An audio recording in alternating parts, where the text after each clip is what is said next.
sure it's in the email.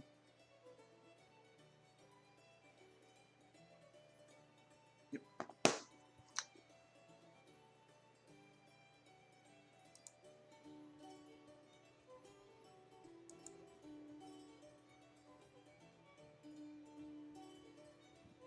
All right. Cool. So while we wait then for Yule, because it looks like she's having someone to help with wiring, who would like to try for a session recap from last session? You don't have to go back 2 sessions. But just last week, who wants to recap that? If not, I will do it. I can give it a shot. I want to see what you guys remember and what you got out of the sessions. I know what I got out of it. Friendship and love. Yeah. So, last time we saw our heroes, quote unquote, we headed back to the town of Free Harbor after a year apart, after the incident with Igor, where we were subjected to various tests and challenges and received a pine cone. And upon returning, we were treated to a festival in the honor of our party, in the way of being champions. There were several carnival games, including Dunk the Igor, which Driseth raged through and massacred, essentially. A Guessing the Marbles game, which we cheated at.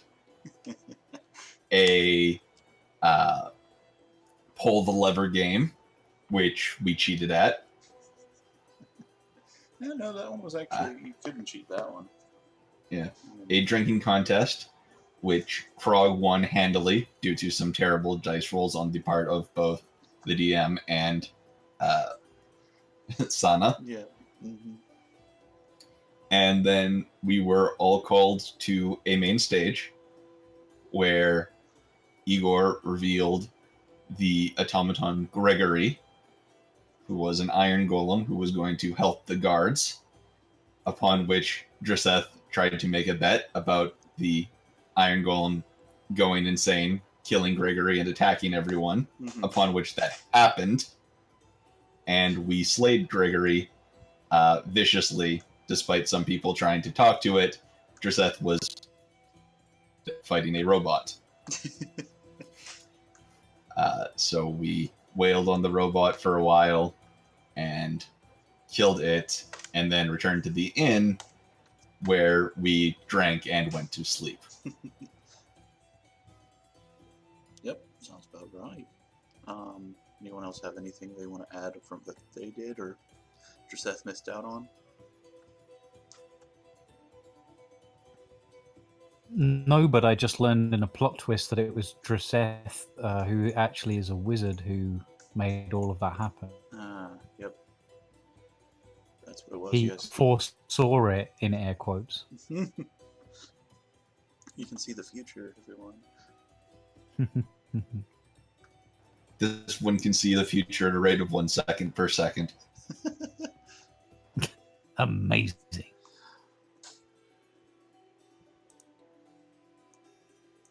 Alright. Throw you back in the tavern then. And we'll do some framing work. There we go.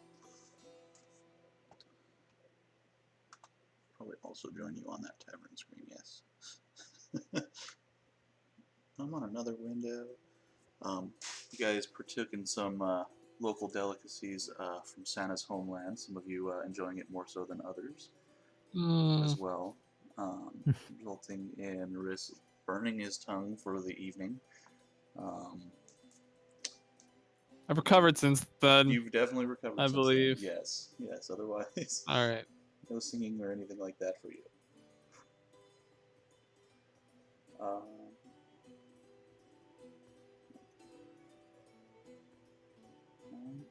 Then I guess I'll say the 4 of you who are not Yule, all wake up in the morning and discover your new various items about your room, seemingly coming from nowhere. Strikes you as a bit odd, but not the oddest thing you've seen in the past couple days, I'm sure. Do you think maybe the gnomes are giving you guys items, or apologizing for you having to fight on their behalf? Could be. I check for thumbtacks in my sandals if it's the gnomes. Ooh. Yeah. If you're thinking it's the gnomes, yeah, that would definitely make sense for you to be a little concerned with the The gnome consortium. It's out there. It's out there. That's true, and if I do recall, one of you have taken ahead of Gregory the construct Yep. of Igor's creation at the disapproval and kind of Displeasure. Yeah, exactly, of the gnomes who were under Igor's employ, and so you might not have a few gnomish friends, Krog. A few less than everyone else. Krog half orc doesn't really matter. I mean, I could literally go the whole he eats them for breakfast route, but eh. Yeah. You're gonna wake up one day and you're just gonna be strapped to your bed, and there's gonna be like 13 gnomes standing around your room just chanting. As long as it's not a Snow White situation, I'm okay with that. No, it's 13 gnomes, and those are dwarves. What's the difference? Like 3 inches?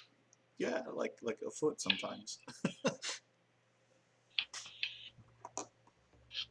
All right, but yeah, no, you guys wake up.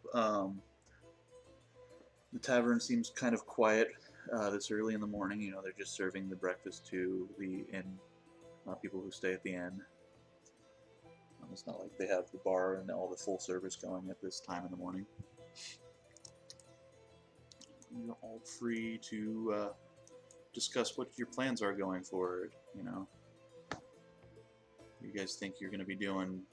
What's next for this ragtag group of construct slayers and challenge conquerors? This one votes breakfast. Best way to start the day. I wholeheartedly agree. Breakfast sounds great.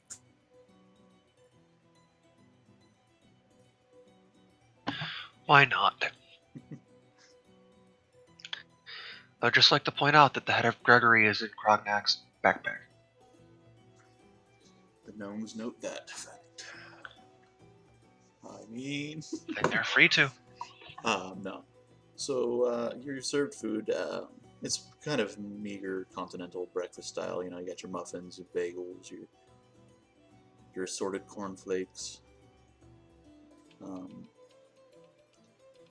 Simple, there's bacon if you wanted, eggs. Sausage? Reese's sausage. Oh boy. We're running low on sausage, but we'll go ahead and get you some. Don't worry. Oh, well, then double up on the bacon then instead. Sausage was popular this morning, yes. The arcane chef brings you all out. Your plates of whatever you order. It's pretty good. Being an arcane chef, he's top notch in both chef and arcane chefery.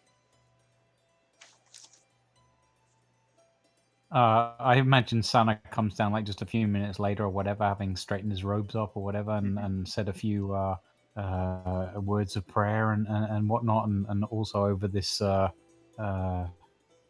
tankard that he's received under mysterious circumstances. Right. But it's very much part of Sana's makeup that he thinks that all things happen for a reason, that they're it's a sign that the gods are communicating with us in some way or other. So he doesn't really worry too much about it, and he says prayer of thanks for the gift he's been given.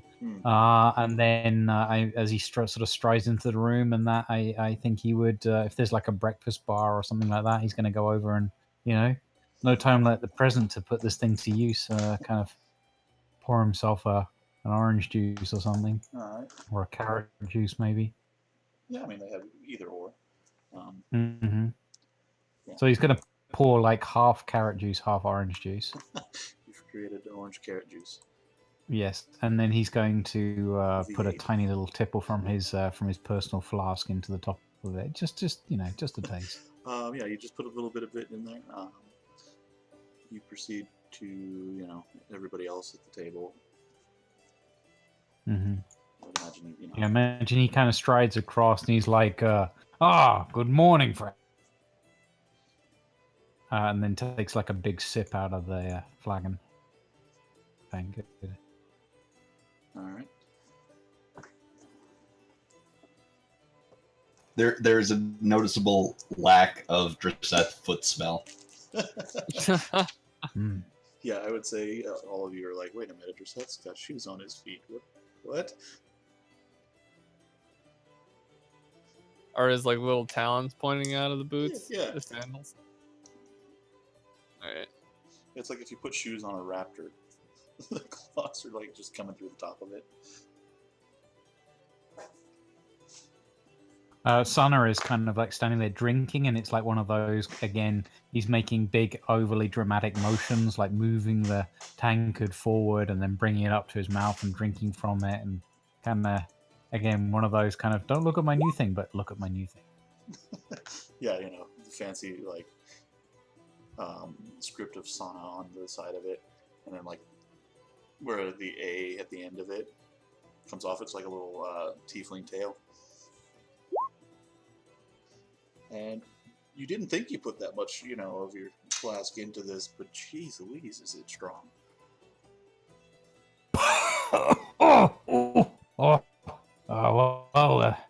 I guess Too much that's the... spice in the drink, Sana?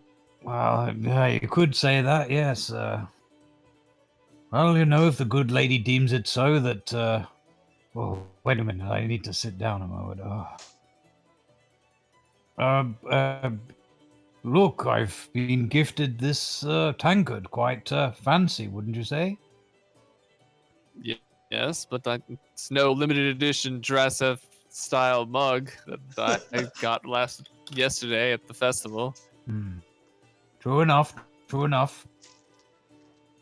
This one isn't sure that they were limited, and he pulls out 3 more. Should hold on to those. Yeah. I think the resale value will only skyrocket. Collector's edition mugs, man. Get your complete set. If you got 3 Driseths, someone will trade you 3 Driseths for 1 Yule.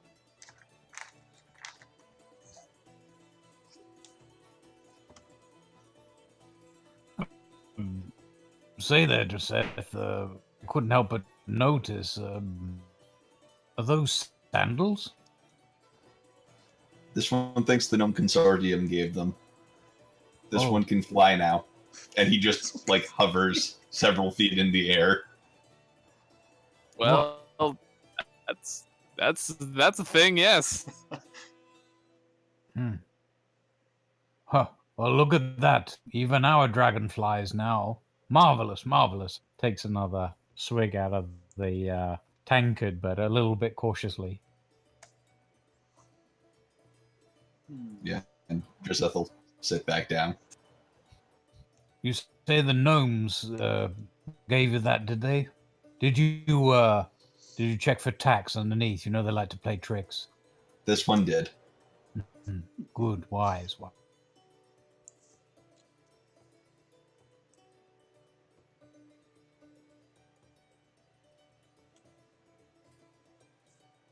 Well, I was thinking somewhat, reflecting during prayer this morning. We do seem to be quite a successful team. I was, out and about recently before we met up again, and I kind of got to thinking it.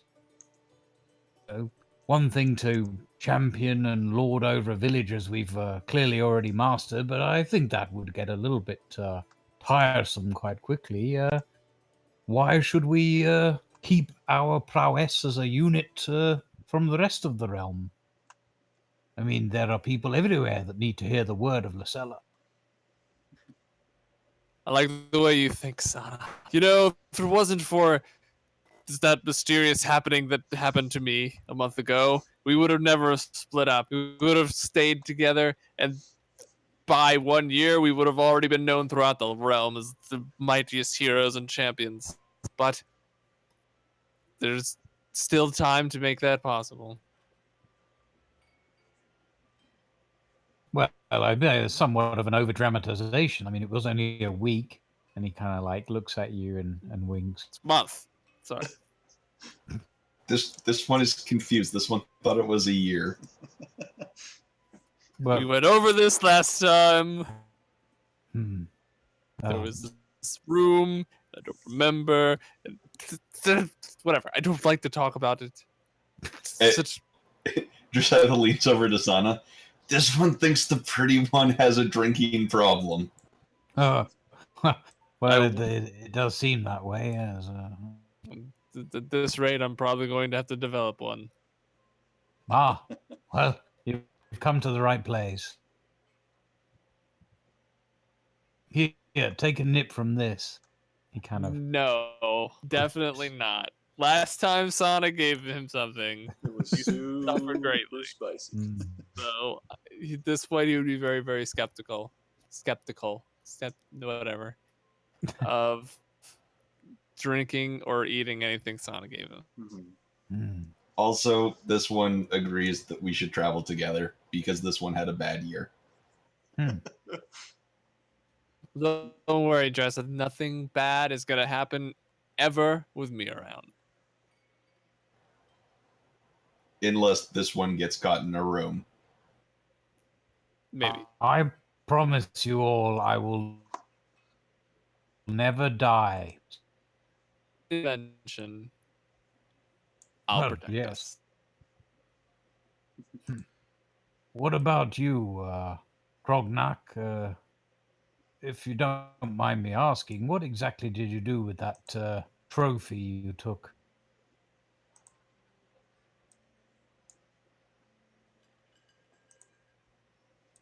Oh, I see. You cut your tongue out with it. Whoops. Stoic Whoops. as usual. Yes.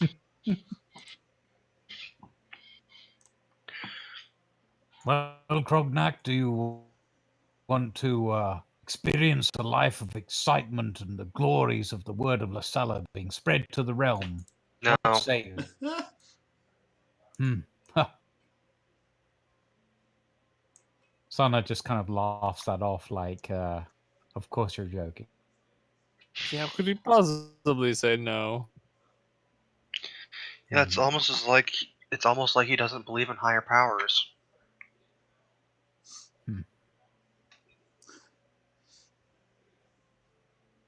Well, what exactly are you planning to do with that trophy of yours?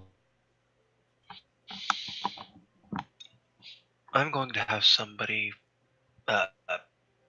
What's the word for out of character? What's the word for making something that's not sentient?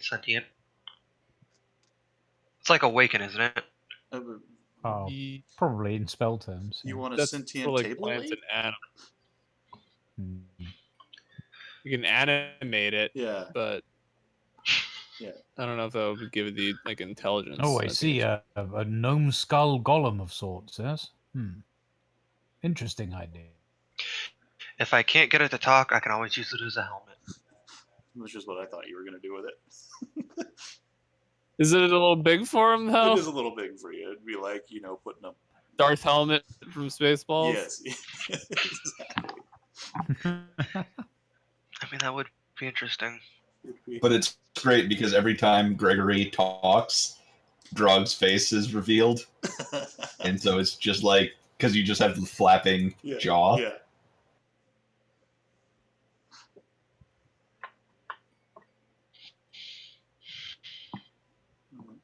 Well, what about where should we stop? I mean, perhaps we should think of a name. I mean, how are we going to live in all of the bardic tales and so forth? I mean, perhaps something in the line of Lucella. How about Reese's Band of Merry Men and Small Child? This Mhm. one suggests maybe the Free Harbor 5. Hmm. That has a ring for it. However, I Alliteration is still always like Reese's Band of Merry Men and Small Child. Hmm. Well, it's a good start, I suppose. Let's keep thinking. Let's chew on it. Krista starts chewing on air. So as you're saying, Reese's Band of Merry Men and Small Child, he's like, Garrick, the owner of the establishment, kind of is walking up with, a bit of a pitcher of, the orange juice. And he's like, that's a bit of a mouthful. You know, just trying to help you. And he pours, a bit more into each of your glasses, those of you who are having it. And he says, just for your information, there were some people asking around about anyone involved with the incident yesterday. Seemed, Where we were at the heart of it. yeah, Where that's is what this I thought man I would let or you. individual? It was a girl. She's got some sort of like investigation team at the town center where it all happened yesterday. Um, I told them that I'd let you all know when you've got up and around. Uh, but take your time. Of course, have your breakfast. It's on us as usual. Thank you. Let me know if you need anything. Like I said, bit of a mouthful, but Well, none of my business. thanks for your input. I'll keep it in the suggestion box inside my head. Anyway, it seems like Reese's Band of Merry Men and Small Child have our first objective. I believe we owe it to this fair city that we have protected to go and meet with his investigation team, give them our input on the situation. I know a lot of us have some discerning opinions about Igor and his contraption, but I believe we owe it to at least his memory and the fact that he brought us all together to help help the investigation team solve this crisis. This one's confused. What crisis? This one remembers Gregory killed Igor, then these ones killed Gregory, then this one continued to cave in Yes. Gregory's chest and also cut up Igor's corpse. Yes, but the question remains why Gregory turned on his mask. This one believes the Numb Consortium was tired of his crazy experiments. Well, then we should meet with this investigator and give her that information then. Oh, this one understands now. At this point, Reese would start to finish his breakfast as quickly as possible, eager to set out. Oh, I've got it.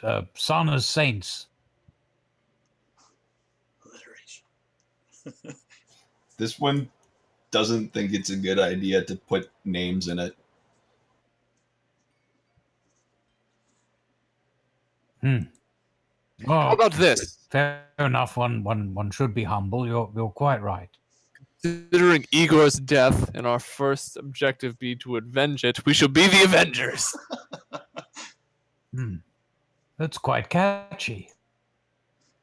Well, I have a feeling that could be quite popular. Those sad bards that were playing last night, suddenly, for no real reason, you hear da da da da. And then you're like, nope. Then again, we are also committed to justice. I'll stop there.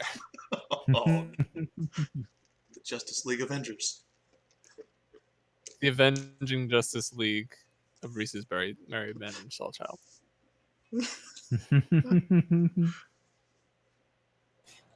Joseph gets up and starts walking out. All right. The People's Front of the. No, okay. People's Liberation Army. Let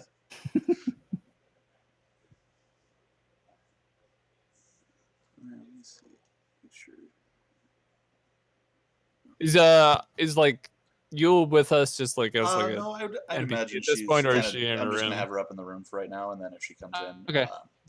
Garrick will give her, the information that you guys headed to the town center, Children need their sleep to so on and grow. so on. Yeah. No, imagine she's probably up in her room having fun with her new item. You're like, woo! Oh God, is it like a freaking broom or something? No. Okay. I believe you.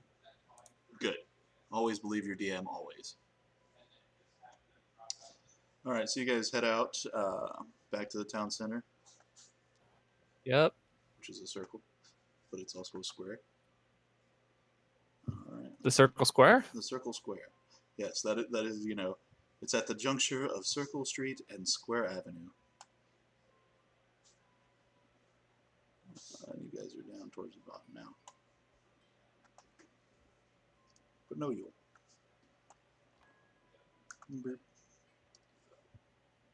She vanishes from your guys' entourage.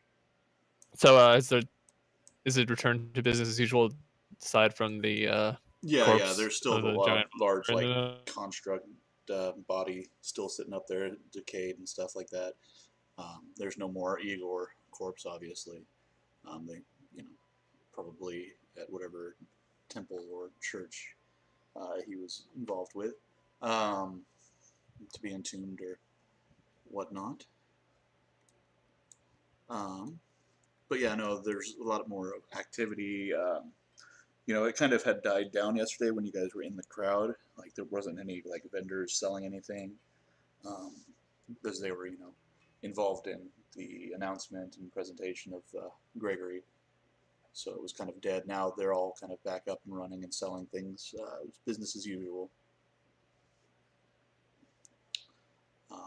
So yeah, you see kind of the area where around the stage and whatnot has been caution taped with arcane images.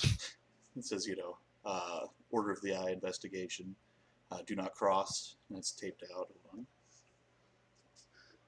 on. Driseth immediately crosses it. Oh.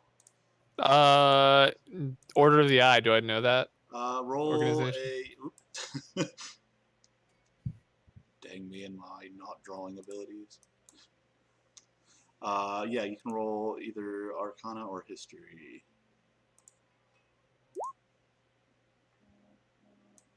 Oof. I know everything. There. Oh yeah, you do. You've heard of this organization. It is a fairly new-ish one. It's young, especially being from Briar Glen originally. Yes, This is where that is where I'm from. Yes, that it was founded there, so it's kind of something you would have remembered, hearing about while you were there. They handle a lot of like arcane, like investigations, art, study of practice of magic, safe magic usage, um, other kind of various like investigations into the occult or like demon ritual stuff like that. But yeah, they're fairly new. They're not like an ancient organization or anything like that that's been around for a long time. So you've only heard of it because you were kind of in the city where it was founded, and they've had a lot of activity there. All right. So Driseth, you go and across the arcade. I will seeing him do this. I will like quick walk after him as well. All right. Yeah, I go over and check that there aren't any gnomes crawling inside of Gregory. You do see a couple of the attendants. You have the one right here. Being the one that got hit. That would, I told to run and then got this one looks like the one yesterday that you guys had. Yes. Was up on the stage during the whole thing. The other one just appears to be one of the other attendants that you've seen, running some of the stalls and in the trials themselves. It's kind of like motioning to Gregory and chatting with, one of these robed individuals. gonna say they all have different robe colors, but all of them have a large like eye symbol on the back of their robes. Um, and then you see the one that you had punched slash. Like I forget. Did you guys? I thought somebody ended up punching him. Off. No, I think it was accidental. I told him to run, And then he got hit. That's and right. he got opportunity attacked, and then Yule healed him. That's right. If I remember. Yeah, I was like, I don't think you guys hit him. I think you healed him, and then motivationally talked him out of being depressed. I did, yeah. yeah. Well, I'm pretty sure.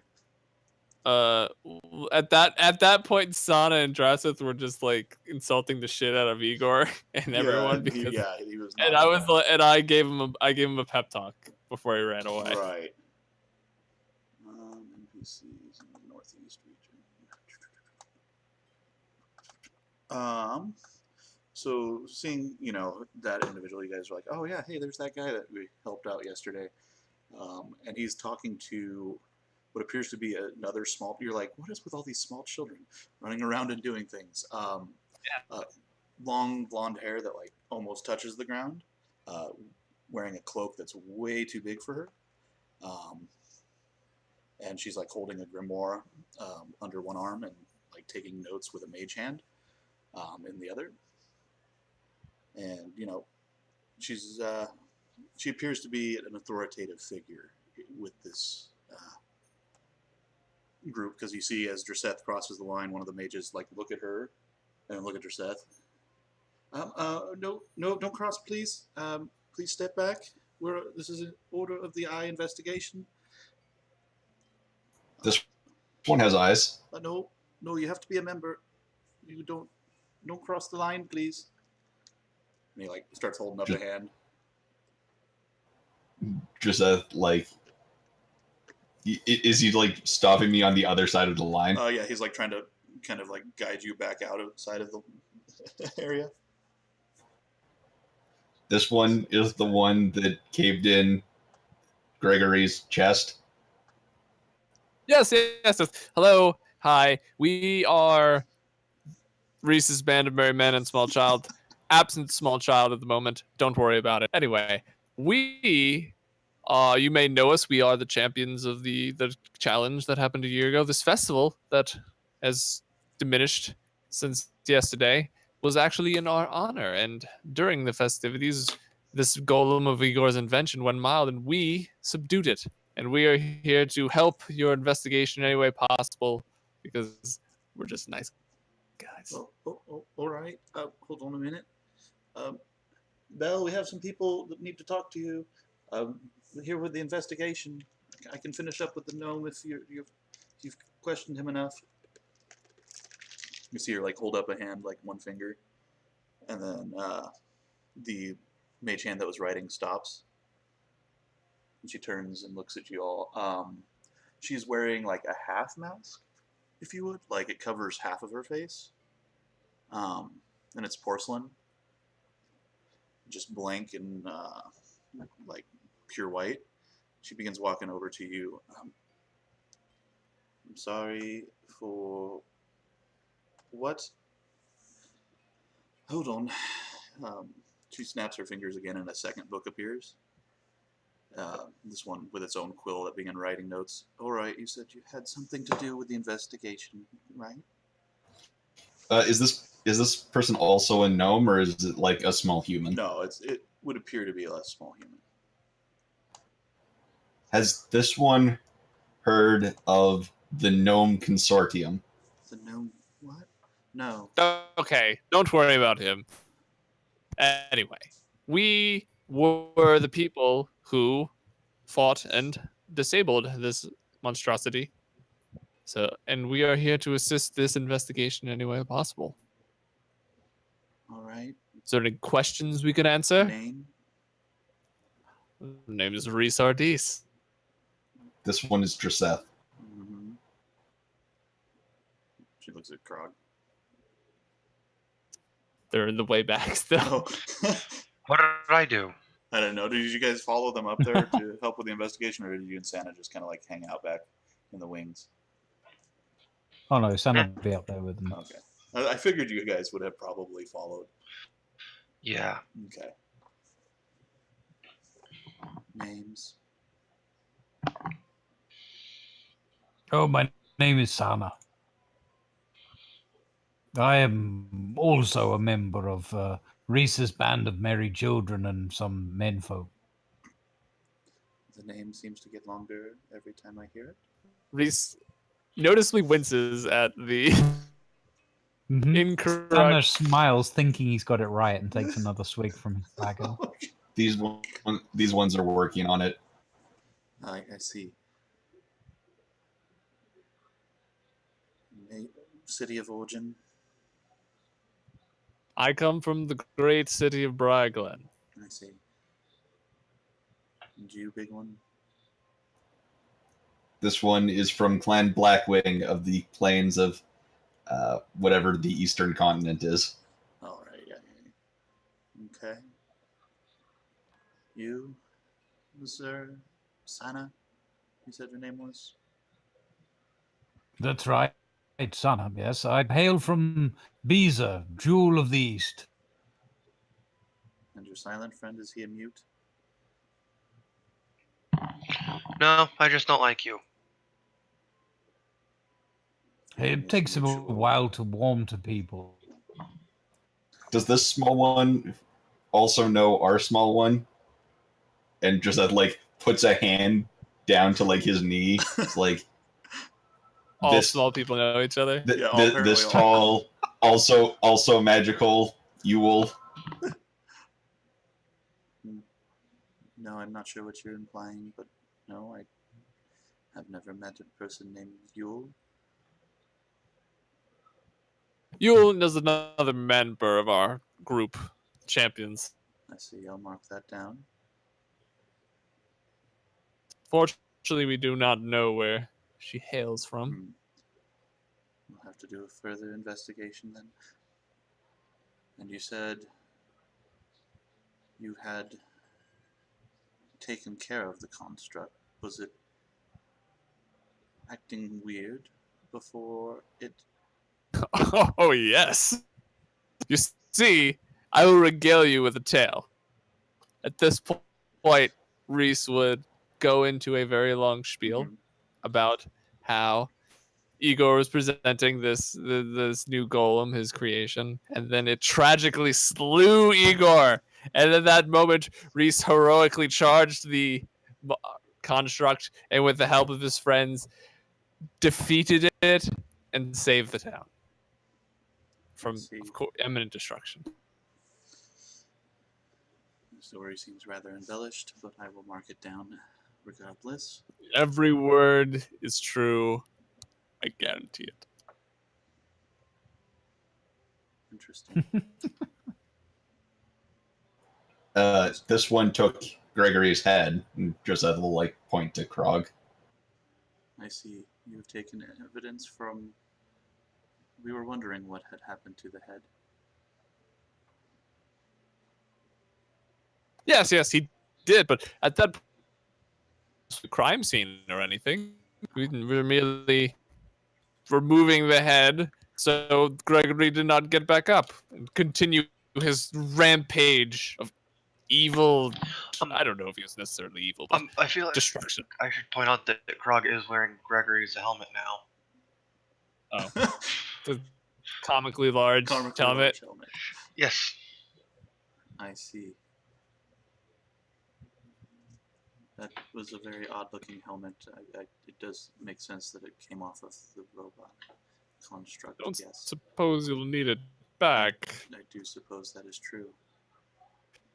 Oof. Krog, may I perchance? No. Okay.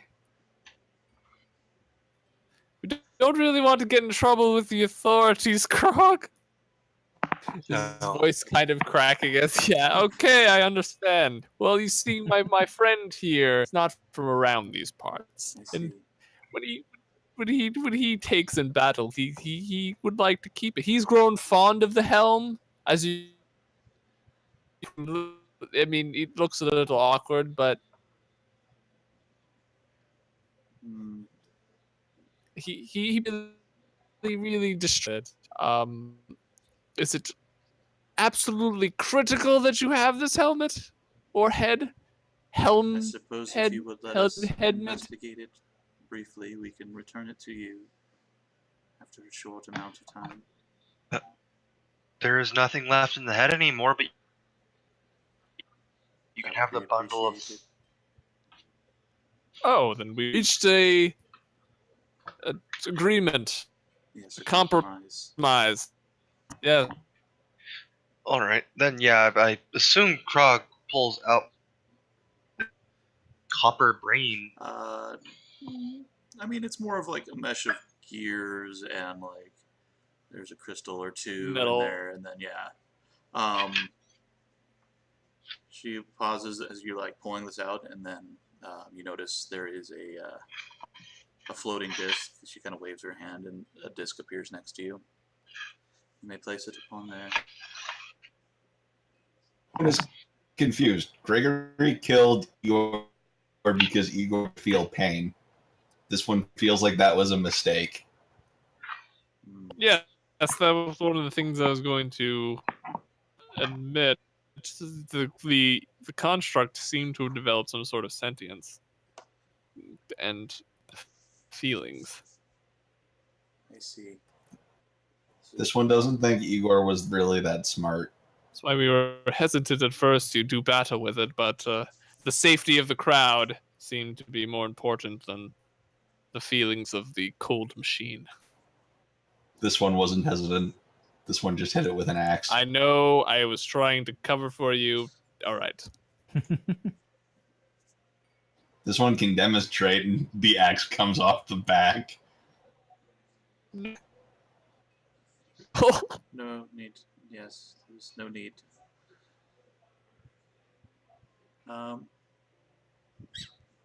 Santa, I know this is all of your guys' favorite skill to use, but those of you who would like may roll a perception check. Yes, I will. Definitely. I, We don't have like a wisdom caster No, or no, anything. no. Hey, there you go. The hardest part. You guys, wow. Oh wait, no, that was wisdom, not perception. My bad. Oh. Up. Yeah. So I'll take the everybody's first doing one. perception. Yeah. Those of you who would like Yep. to. My head is filled with what my interpretation of the battle Yeah, was, yeah. which is just like You're like re-envisioning it, kind of hair flowing, eyes closed, blowing like the wind in through your hair. Yeah.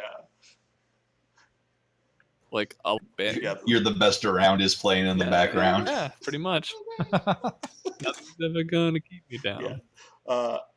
Dreseth and Santa, you both notice. More so because she's been talking with both Briss and Krog a bit more, not so much you guys. You know that thing where people breathe and their like shoulders rise and fall when they're breathing? Mhm. You haven't noticed that, and kind of strikes you as odd while you've been interacting with this individual. Dreseth sort of moves forward and puts his hand in front of her mouth to see if she's breathing. Just if there's a concept of personal space in civilized world, and you're violating that sacred. This one is dead. Why would you say that? What? She's clearly alive. This one doesn't breathe. You don't breathe. This one breathes. This one doesn't breathe. And he'll like point to her. Oh no, it's reminds me of that golem that wasn't breathing either. Dreseth No! takes the axe out. Hold it! Please, she is a government official. She works for the good of the people. She's clearly not an evil construct who kills their master with a big old sword. All right, let's calm down, Drassa. We've Please. established that was Gregory, yes. Why doesn't this one breathe? You don't feel the need to. I completely logical explanation. Okay, whatever. Well, When this one breathes ice comes out. yes, that is a trait of your kind. I understand. Regardless, was Igor acting strangely before the incident occurred? Yes, this one saw he had a giant hole in his chest. Before that would be what I am inquiring about. Well, if you ask me, it was one of those classical, wizards with no other commitments other than themselves and their obsession with the magic. Gone a little bit awry. The arrogance, thinking one can create sentience and control it, and well. So, out of character for Joseph, but he was incredibly focused on Igor and his movements. Mm-hmm. Would I recall him acting strangely? I mean, Igor was a strained individual. Roll an insight just to see, retroactive insight roll. Retroactive insight. I mean, No. you were just bloodthirsty, planning out his Yeah. assassination on your own. And on the javelin. Yeah. Yeah, this one, the gnome consortium works in mysterious ways. We didn't know Igor all too well. I see. From what I understand, he was a pretty solitary individual. All people were always wondering what new inventions he would come up with. He did give us something that was troubling him after the chat we completed the challenge. We assumed that was a big weight off of his shoulders. He was also very excited of this new invention. He was claiming it would protect the town from any sort of dangers that would oppose it, such as bandits or roaming packs of orcs and goblins. It seems he wanted to do good. It's a shame. That is odd, then.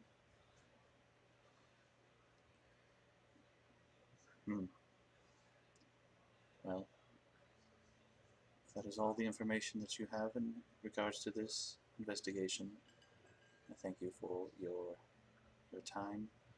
She hands you like a sack of 25 gold. Oh, okay. And your information. If you recall anything further, she hands you as well she like grabs one of the papers that's been writing. Business card. Yeah, tears it off and hands you a piece of it.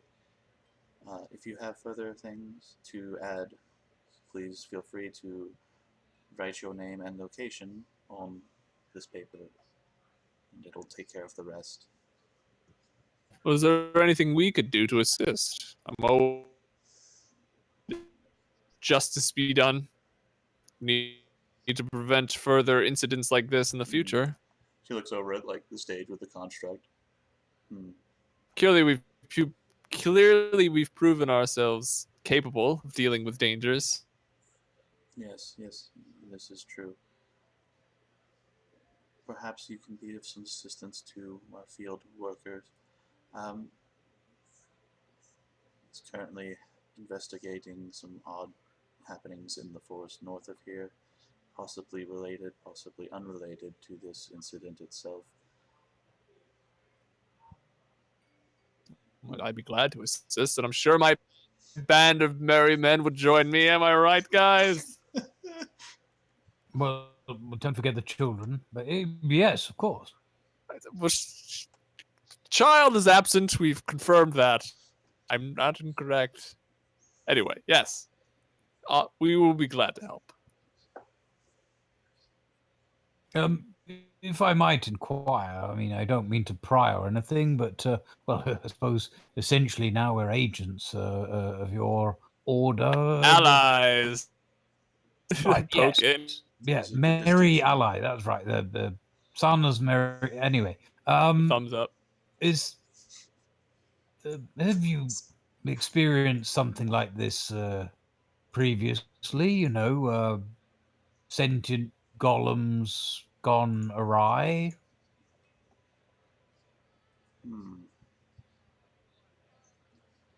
She like grabs the ledger that's been writing and stops the quill. Mm-hmm. In regards to this in the past, nothing recent. few decades ago, maybe. There was another.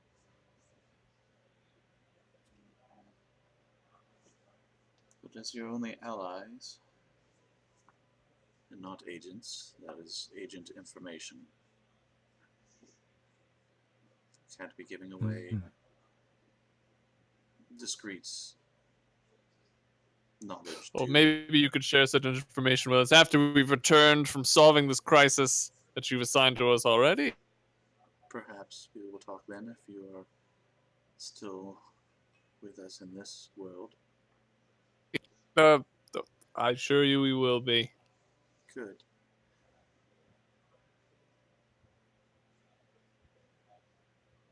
Then if Well, there's no further, is there anything else you need from us? I will leave you to the agent up north. Um, you can refer to him as Harold. It's not his true name, but it's what we use when he's out and about. You ask around for Harold, he will, if he's in the area, he will know that you're with us.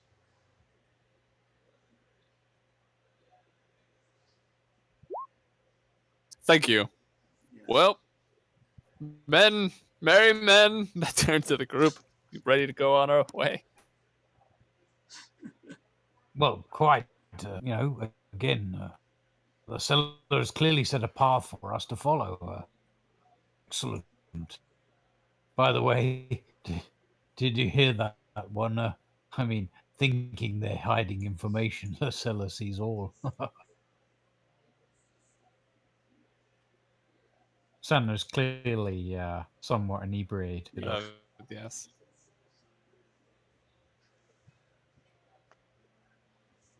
I guess we're going. Does anyone have any objections? The north Nope. can be dangerous if you haven't prepared. I would advise you do so. Does anyone need to go shopping or anything? Get some equipment? How long of a journey is this? Not long. Probably at least a few days, depending Oh, on how. okay. Yeah, the woods up north are quite a bit of a distance from the city itself. Are there any healing potions in town? You do see a stall just quite close to you. They've just been kind of like twiddling their thumbs while you've been talking.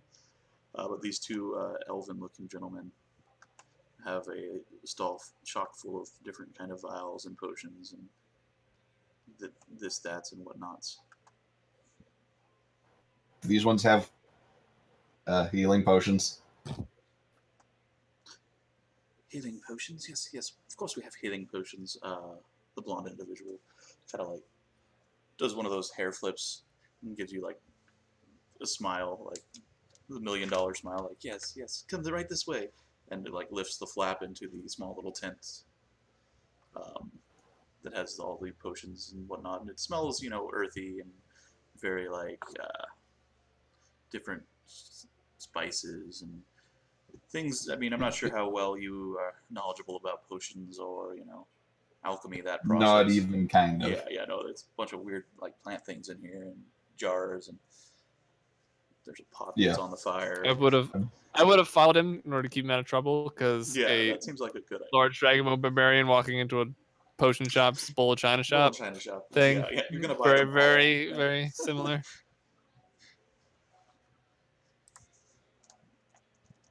All right. Yes, right this way. He gives you like the same smile as he did Dreseth. Of course. Our potions are the best in the city. We have the Black Rose Potion Shop. We decided we'd set up a little festival stall here to just try to drum up a little extra business. New in town, Well, what are you looking for? What can I help you with? Healing potions. Well, yes, but of course we have those. Is there anything fancier or more utilitarian? Would you like to peruse our wares, or just the Healing potions. Ugh. And Driseth leans over to Reese. This one thinks the blonde one is slow. It's Joseph. Well, Is it a girl or a man? That's a man. All right. He's a salesman, Joseph. Don't put anything, don't weigh anything against him. It's just his job. Thank you for your attention of offering us your fair wares, but we have come with a very specific idea in mind. If you I see. don't I see. No, no harm in that. Just covering all bases. We wouldn't want you to miss out on any opportunities of things that you might well, not have known you would have needed. But yes, healing potions. Right. He goes and like rifles through like a little case. Yes. Okay. Setting it up on like the little table that he has there. How many and what were you looking for? We have the standard healing potion and the greater is the next one up. Yeah. Yeah, greater. So we only have a few of those. They take a little bit longer to make, obviously. You know how things are. But we have 5 standard and 3 great. Yep. He like clinks them. Yes, 3 greater. It's a little thicker. You can tell. See, he holds up the bottle, and the red liquid in there is a little bit darker than the other one. Yes, the thickness is grand. How much cost? What's the cost we're talking the cost about on here? the greater or 5 gold, or sorry, standard or 5 gold, greater or 15. Joseph, maybe I suppose we could just clean out the graters. Maybe get Sorry, how much gold for the graders? 15 for 15-ish. graders, and then the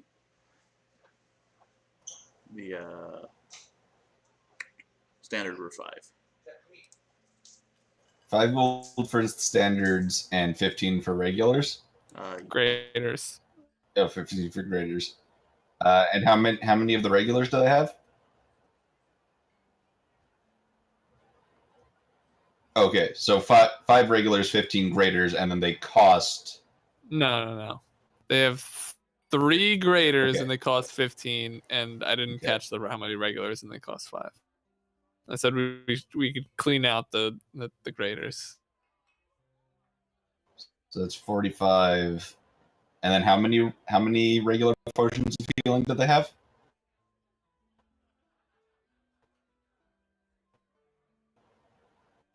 Gold each. Yes, 5 gold each. Yeah, it wasn't 1 gold per 5. Okay. Let's just clear them out of everything. 40. So that's 25 and plus 45 is 70 gold for the entire thing.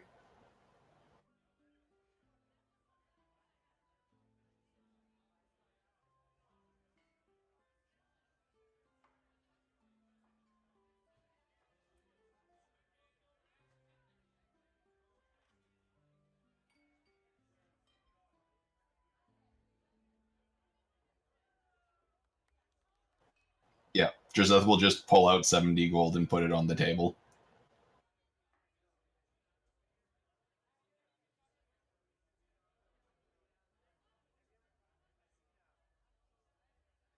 No, thank you. All right. Well, you'll probably need something to carry all these, right? I mean, I wouldn't. He like picks up the crate. It's a bit unwieldy, right? He like looks under the counter. Here it is. Pulling out like this brown like satchel, like flips it open as like you do grocery bags or like the produce bags or whatnot.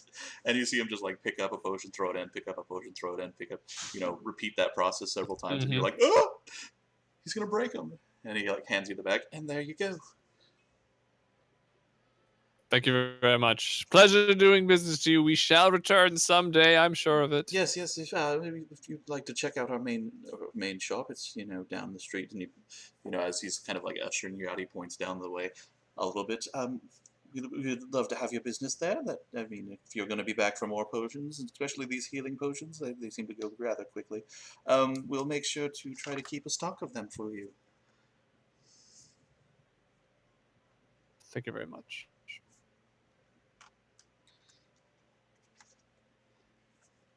Yeah, and so he ushers you back out to the others. What has Krog and Sana been up to while they've been potion shopping? I've just been killing time. Just kicking the dirt with your helmet? Pretty much acting as a guard. Sana has been just pestering passers-by with the word of Lasala. Yeah, a few people have like stopped and like given you like really dirty looks, not like, screw off, but just like, really, this is where you're gonna. They just try to preach everywhere, don't they, honey? To continue on their way. Mhm. Like a few of the people who are like there looky-loos at the scene or whatnot, one of them seems entertained by, oh yeah, I came here for this construct thing, and now I'm getting some teachings of the good word, and man, this is a great day. Sana just assumes that everyone.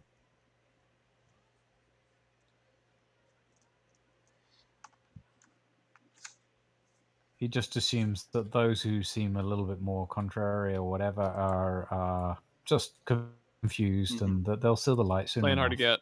Yeah, exactly. Yeah, but it's just not their time. But soon, and for the rest of their life.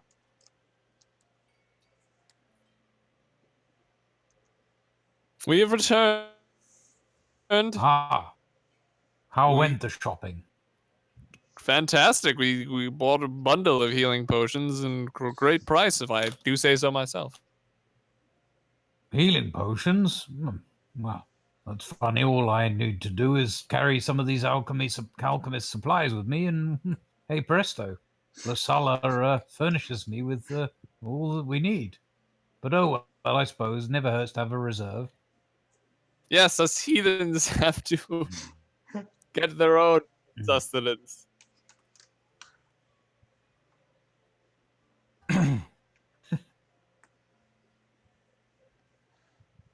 Well, you never know, and I suppose at the end of the day, it's not beyond the realms of possibility that, in spite of Lasala's blessings and protection, that something should befall me, and, well, where would you be then, huh? Clearly in the dark without the goddess of light and fire. Ah, that's the spirit. So how are we on food? I know everyone has like a couple of rations just in the starter kit, right? Not to fear. I'll head back to the inn and gather up supply. Food and drink, speciality of mine. Don't break your back carrying the keg. Ha ha! Good one. Keg. Seth. Right. See you in a moment. All right, so you head back to the inn. Yes. Right. And I'll immediately seek out Garrick and completely sort of oblivious to anything he may be doing. And I'll say, friend, we sadly we shall have to part company for a while, but duty calls and all that. Lasella would have us investigate other matters within the region. Crazy golems, evil wizard gnomes and the like. Well, it's going to be a bit of a road trip, and we need to go prepared, of course. So if you could have your chef, good as he is, rustle us up some rations, some dried out Beezer jalfrezi jerky, that kind of thing, and something to wet the lips. Light on the water, heavy on the good stuff, if you know what I mean. If you could organize something like that for the group of us. I don't think the child need much, but well, counting the dragon, I suppose. If you could pack for 6, that would do. All right. Well, I'll talk to Anton and we'll see what he can do to get you guys prepared. It'll be a little bit, I'm sure, of course. But yes, we'll definitely get you something. They're still in my elf accent. A bit of that Garrick's deeper voiced.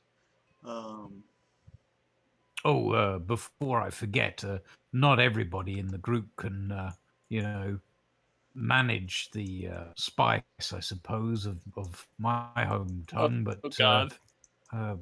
I think that most of it could be Bisa Jalfrasian. Perhaps you could pack some, I don't know, cheeses, nuts, whatever it is children eat. Right. Yes. This is sort of like trail mix kind of thing, right? I guess so. I don't really know a lot about children myself, other than they need to nap a lot.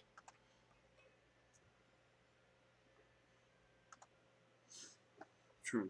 But yes, all of the party except the small girl will need. Will take the spicy jerk. Fine. Right. 5 adult spicy meals and 1 child's not spicy meal. Gotcha. Perfect. I knew we could rely on you. We'll see that it's taken care of. Obviously, we'll figure out the price when you come back, depending on what we actually end up putting together. Is there a limit or roundabouts? Well, that's very good of you. Here, and he kind of just puts 10 gold on the counter. Well, that's to probably get you started. I mean, you never know where duty and danger calls. If any of us will, return. I mean, the next adventure may take us immediately. I see. I have a suspicion that my friends are the kinds that would get swept up. Yes, you don't seem to be inept adventurers. You've conquered trials and constructs. And I have faith that you won't be seeing Modagi anytime soon. Yes, well, faith is the key. Perhaps you could do us a favor. Never hurts to perhaps keep look for opportunities and such. We'll be traveling under the name of what was it again? No, he takes another swig from his tankard. Oh boy. I think it was Reese's traveling Kyle Troop and Justice Merriness. League Avengers. Yes. God, it's gotten a lot worse since you left. I thought it was implying that it was already quite a mouthful. Now, I might need to hold on. Let me write that down. All right, you said Reese's. Yes. Reese's Pieces. There we go. Yeah, that's what we started. Reese's Pieces. Reese's collective of merry children and other assorted adventurers. It's a working title. Right, of merry children, other assorted adventurers. All right. I'll keep my ears open if some people talking. People tend to talk here in the taverns. If I hear anything that might be up your avenue of adventuring lifestyle, I'll make sure to keep it in my pocket for you. And Reese's collection of merry children and other adventure-type people. Excellent. Right. The blessings of fire and life be upon you. Yes, you too. Can I try and find, say, a large bag, sort of like mountain climbing backpack sized? Santa Claus satchel sack. No. I'm looking for something with straps that I can carry on my back, Mm-hmm. Yeah, but I have a standard So- backpack, guys. yeah, I've got a regular backpack. I'm just looking for little something meatier. sort of more sizable. Yeah. Yeah, no. So you see, kind of browsing through the stalls and stuff that are here.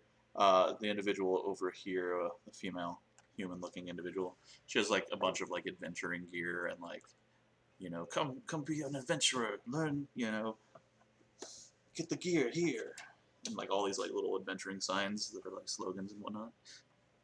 Yeah. Adventure Gears with a Z. Yeah. This one needs a large bag. Yes, a large bag. For what is the intended purpose? Dungeoneering or is it a scholarly backpack? Or are you needing it for books? Loot carrying. Loot carrying. I see. So you want the deluxe loot carrier XL. Oh God. You like those? This one doesn't understand what you just said. This one just needs a large bag. Right. A large bag. And she goes over and like searches through this crate of like you could tell there's just a bunch of backpacks. And pulls out like this large like it's good your size. And it's like sturdy, made out of like real good leather. Straps and whatnot are, reinforced. Like the stitching on it is, like double stitched. And she's like, here we go. This'll do just fine, I think. What do you think? Would you like to try it on? Yes. And make sure he can still like draw it and put it back and and then sort of nod and take it off and hand it back. Can this one stitch in party? What? I think she like pokes her head around you and looks at like the stall next to her. August, some stitching to be done on this backpack. This traveler's pack, yes. The guy waves to you. He's got like one arm in, you recognize him from yesterday. He was part of the crowd members who like got trampled as they were all fleeing. Sure. And yeah, he's got his sling on his arm, and he's like, sure, I think I can handle it. Bring it here. And Okay, how much for the bag? with the stitching, it'd be 5 silver. Okay, I will give her 5 silver. She like pockets it real quick. Right, good. And then, hands you the bag. You have to take it over. August is like trying to stitch August. party, and the P is a little bit off. Like, the actual loot part of the P is a little bit like large on one side, and then it like cuts back in, and it's a little smaller on the other half of it. And it's like, oh, Yeah, I legitimately cannot tell the difference. Yeah. So T with a Y. Okay. All right, that'll be 5 silver. this one already paid the other one. You did what? Damn it, Shay! No. We agreed that I would get paid for the stitching, and you would be paid for the bag. And she like is laughing at him. No. You'll get paid when I feel like it. And he's like, oh. That gives him 2 silver. He pockets it. Yes. And then I'm going to put the potions that I purchased into the bag along with the funds that we have in a pouch so they don't get All right. So as thing. you And this is just going to be the party sack. so as you open the bag that you were given with the potions, it's empty. Yeah. Oh, okay. So I'm going to put the sack on my back, Mm-hmm. and I'm going to walk across, even just across the police line too, over to these guys. Mm-hmm. Hello again. Oh, welcome back. Yes, hello. Were you here for more potions? Did you figure you needed more of a utilitarian? Yeah, just going to walk up to the blonde one. And does he flash the smile again? Yeah. Yeah, I break his teeth. Oh, Whoa! roll a strength. Did I see him going through this? Yeah, I mean, you saw him walk over there. I was like off like browsing, so I don't know if I would have paid attention. Yeah, where would you go? You can see the gnome blacksmith apprentice shops right next to it. Probably over there. Yeah, that one wasn't as good as I wanted to, so I'm gonna throw another one. Oh, yeah, you like hit him in the face. Oh, why did you do that? And then you come out with another.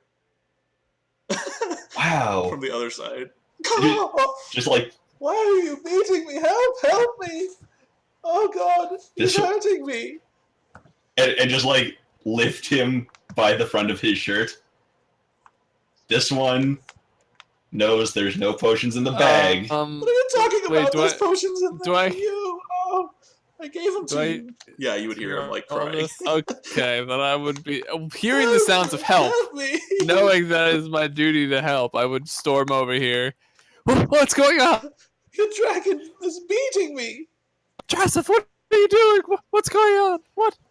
This one gave us no potions. What? Yes, well, let me see the bag. Let me see the bag. I will give him the bag. I look at the bag. Yeah, it appears to be empty. Ooh, I reach my hand in the bag and feel around. You feel a potion. Oh, I pull a potion out. Joseph, it would appear there's potions in the bag. This one didn't see any potions. There. Can I inspect the bag? Like, is it? Okay. God bless. Oh God, I accidentally ended the game. Oh no. Hang on. Taking time. Like I had like half expected this to be the case, but I just would not have taken the time to you you're probably RPing this. I respect this. That's great. You're like, oh yeah, this is a bag of holding. It's a magic bag, Joseph. Yes, it's the best for storing potions. It doesn't make them break with like a regular pack. No, please, Joseph, please let the man down. He did not swindle us. You are misinterpreting the situation. Just puts him down and like reaches down to the ground and picks up one of his teeth and hands it back to him. And think about grabbing a potion. Joseph sticks his hand in the bag and thinks about grabbing a potion. You feel a potion in there. Joseph pulls his hand out and like looks at the potion and then looks in the bag and then looks back at the elf. It's magic. Remember we talked about this.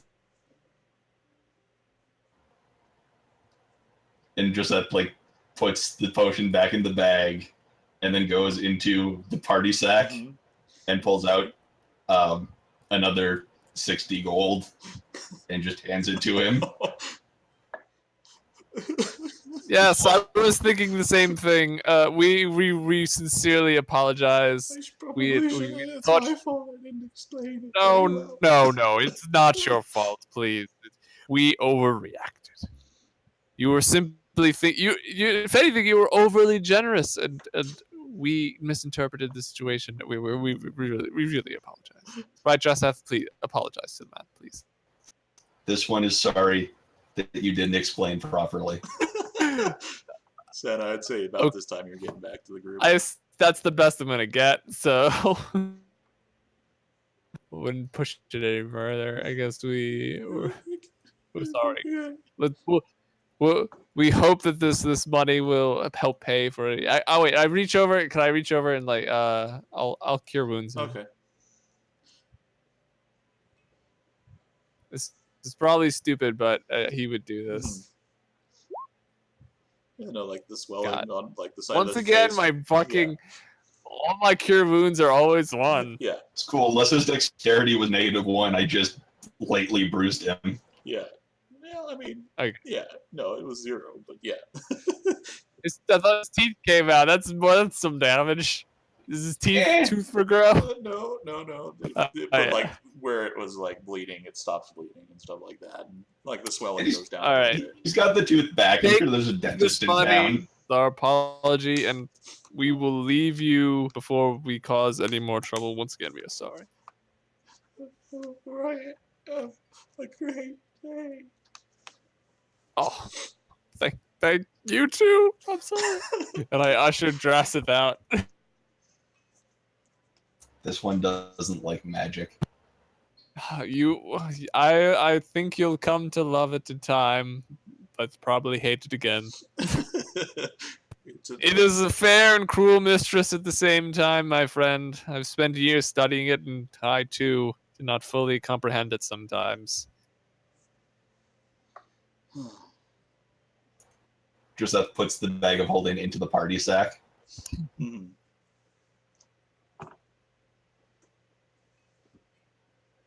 Sounds good.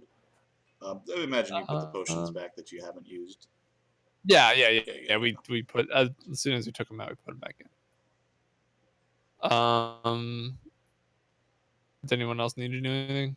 Yeah, Krog, what you've been up to? I mean, you've been kind of like on guard duty. Yep. And you just saw Giuseppe like wail on this shopkeep. I mean, I'm not above violence. Jurisdiction. Not my problem. My problem is this 5-foot square Yeah. that I'm standing in. This is my If square. we're threats to people, I don't really care about that. But if there's a threat to us, yeah. Sounds good. I guess you've been just kind of like patrolling around the square and whatnot, waiting for everyone to get back. Yep. And on the watch for. Yeah, on the watch for no. Yeah, roll a perception check, by the way. Oh gosh. I know it's Krog's favorite stat. This is while he's been. I'm on actually patrol. not bad at perception. Yeah. I just suck at it. roll. Yeah, the rolls have been really, really bad. Hey. Oh, right. Yeah, an 18. Every now and then you feel like the eye is on you, and you like look over your shoulder, and there's nothing there. It's not. Is it the comically large head? It's probably the Helmet. large head. It's drawing some eyes. Just wait until somebody casts haste on him and he says ludicrous speed. Oh boy. Boots of speed would be interesting on him now.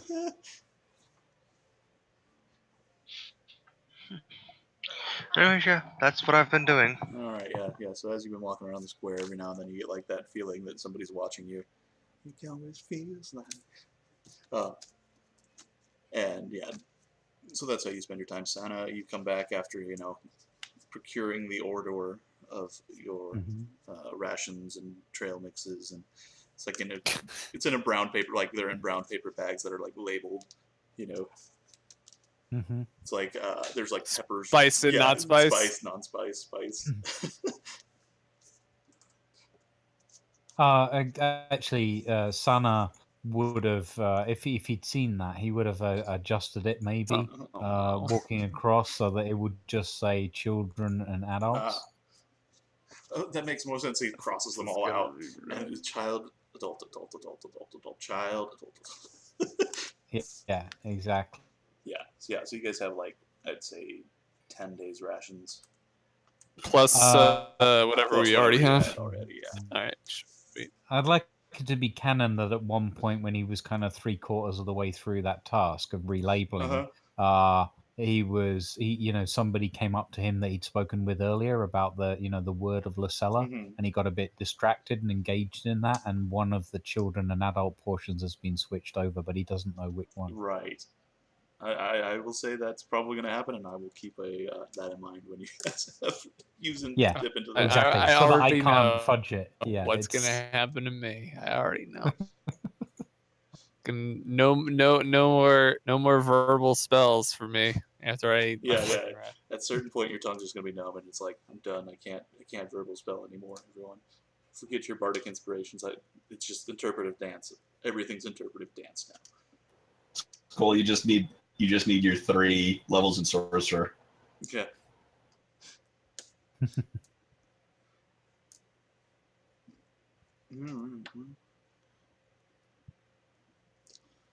Can we still do stuff? I'd probably want to. You said there was like a blacksmith Yeah, it shop was thing. silly. That gnome that was really, really bad at darts. Oh, Yeah, if you recall. all Um, right. I'd like to check that yeah, out. he's kind of there, just manning this portable stall for the blacksmith's forge. It doesn't have an actual forge; it just has some of like the wares. Hello, good sir. Oh, it's you, yes, the champions of the trials. Good job. Yes. We And didn't then have a I chance to pose congratulate you heroically at as the he's this festival. champion. Oh, thank you. Hope you had a good time. Yes, yeah, I mean, it was a bit saddened, father was going to be a bit upset at the loss of Igor. They were friends and all. But what happened? What happens? It's life, and we move forward, right? Yes, indeed. We do. Always forward. And then I point into the horizon. Oh, I see. You're just being okay. You're being dramatic. Yes. Got you. I was thinking that you were like implying that we should leave. No. Oh, right. Anyway. What can I do for you? What? Looking for a weapon? What kind? A great weapon. Oh, like a great sword? A heroic weapon. Like great sword. Do you have a great sword? He does. Yeah, he goes to try to lift it. Right, it's a bit big. Hold on. Let me help you. Oh, thank you. We set this all up, with the other two, but they seem to be out having their own fun. And he tries to lift again. Yep, not happening. But yeah, it's all right. Yeah, you lift it easily. Okay. It's good. It's a good sword. Yeah, it's well made. No, it's a great sword. Yeah, it's. Oh yes, it's not a well sword. It's a great sword. How much, my good man? Great sword.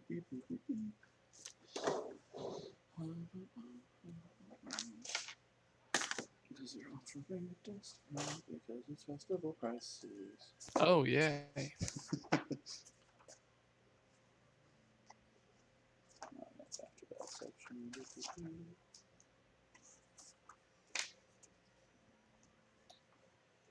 Great sword, normally 50 gold pieces, on sale, $35.99. No. 35 gold pieces. I'll take it. You now have a great sword. It's got the maker's, sigil hammered into it, just as brand recognition. Okay. I think it was Forge Hand, yeah. So it's like a B and an F. And then over emblazoned Forge. It's just above the hilt and hill guard and whatnot. You have any? I'll take 2 more daggers too. Yes, and he easily picks those up and he's like, "Here you go." Thank you. How much for each? What's not much. It's probably less than 10. Maybe 7. Probably 7. Yeah. Good.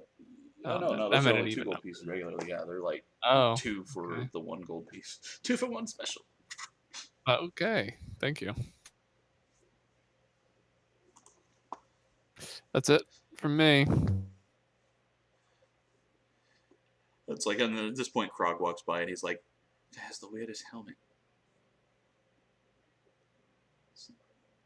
It's just it's oversized. He probably should have it resized. Or do you think he knows it's too big for him?" I think he likes it that way. It's more intimidating to the enemy. Makes him look smart. Big head, big brain. That's what I always say. I see. Well, look at mine. It's not that big. Yeah, it's a human's. Yeah, It's bigger than my head. So No, don't. That's about proportions. Don't worry. I'm sure yeah, you're yeah, right. yeah. It's my head's perfectly normal size for gnomes. I'm sure it is. And then I start to walk away to get away from this semi-awkward conversation. Yeah. Have a good day. Talking about sizes and proportions. Yeah. Oh, just see.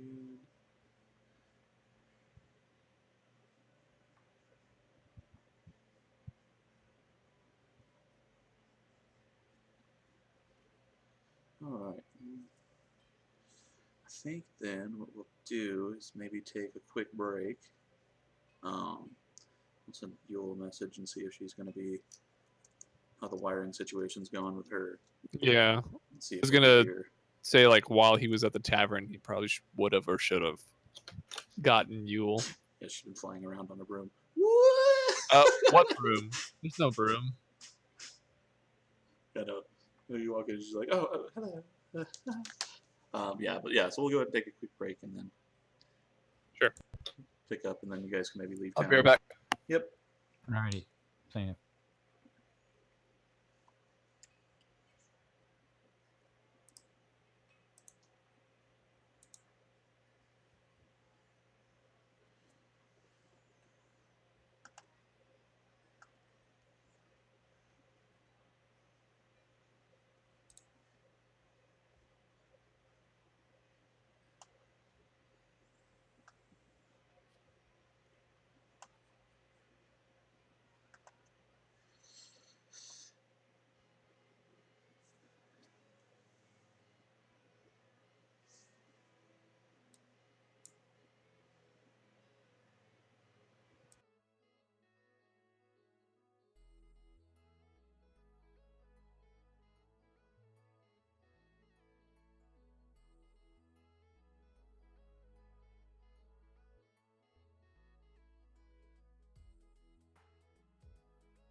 think. Move this back. I'll break top music. Boop.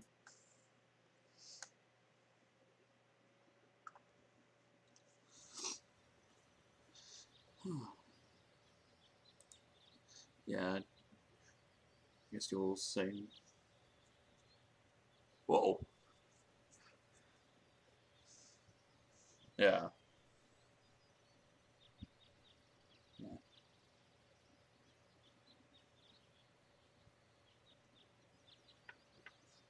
Mm-hmm.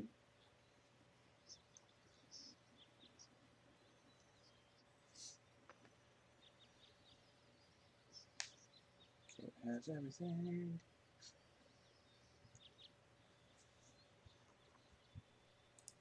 Alright, so is everybody else back except Monkey slash Yule? I guess she said they're still working on it. It was worse than they had thought. They're having to rewire a bunch of stuff.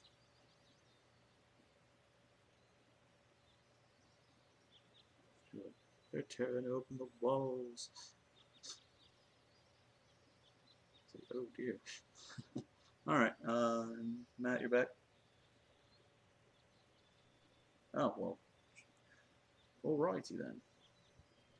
When everybody's back, I'll say you guys kind of like reassemble at the town square there and, you know, decide to start heading out north.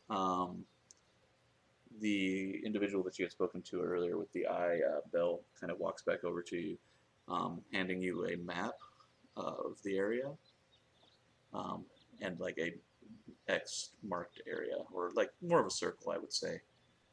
Kind of a general area in the region up north. Kind of like in no, wait, I have a map for a reason, you know? It's the thing you have.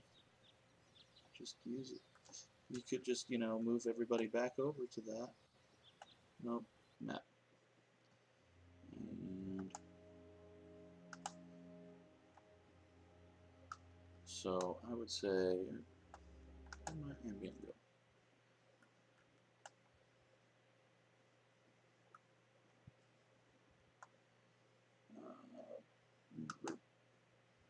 Oh no, there's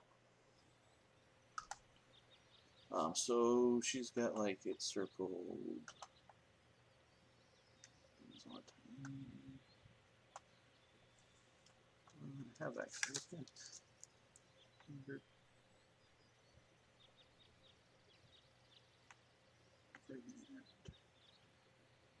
Like that area there circled. I don't know if you guys can see that or if you have it scrolled out. Okay. That's where that is where Harold, yes, Harold will be in that area, supposedly.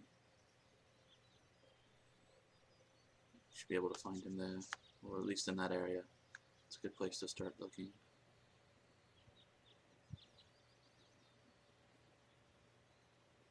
Indeed you do.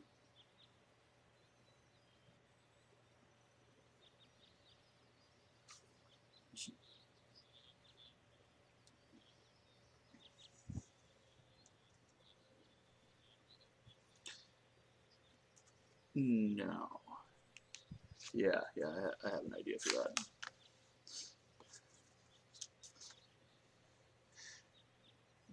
I'd say, you know, you knocked on her door to, like, Santa, I'd say, would, yeah, she wasn't there.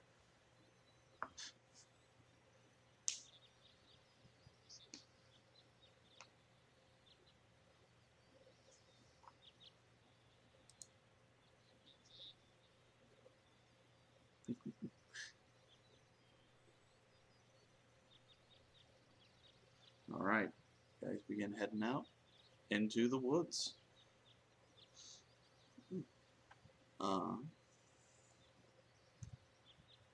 So who of the group would be the best at like navigating using the map? That's such on, such on. I would advise against Joseph. Just, just yeah. I mean, all right. Let's see. Yeah, I guess you know Everyone's like kind of struggling with it, and you're like, oh no. Yeah.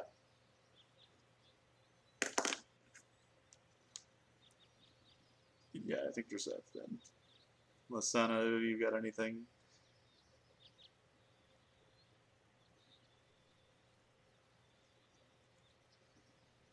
A bit of both.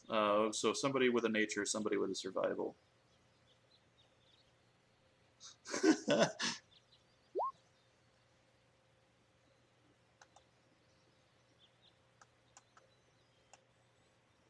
Yeah.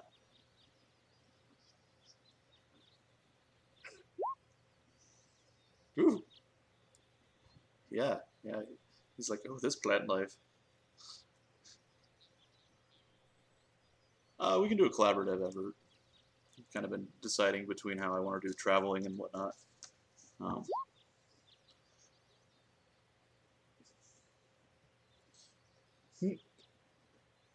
yeah, no, we're doing more of like a group kind of thing. It's not just one role. Sure. Yeah, we'll get everybody, Yeah.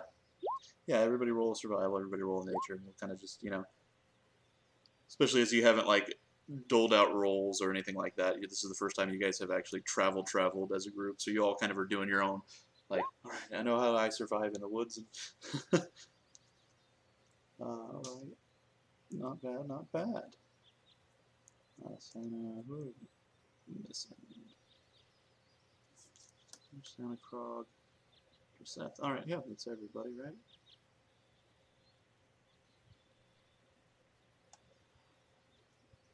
Yeah, so there's a few times during your travels, Seth, you're like, hey, look at these, you try to eat some of like the indigenous berries or something like that, and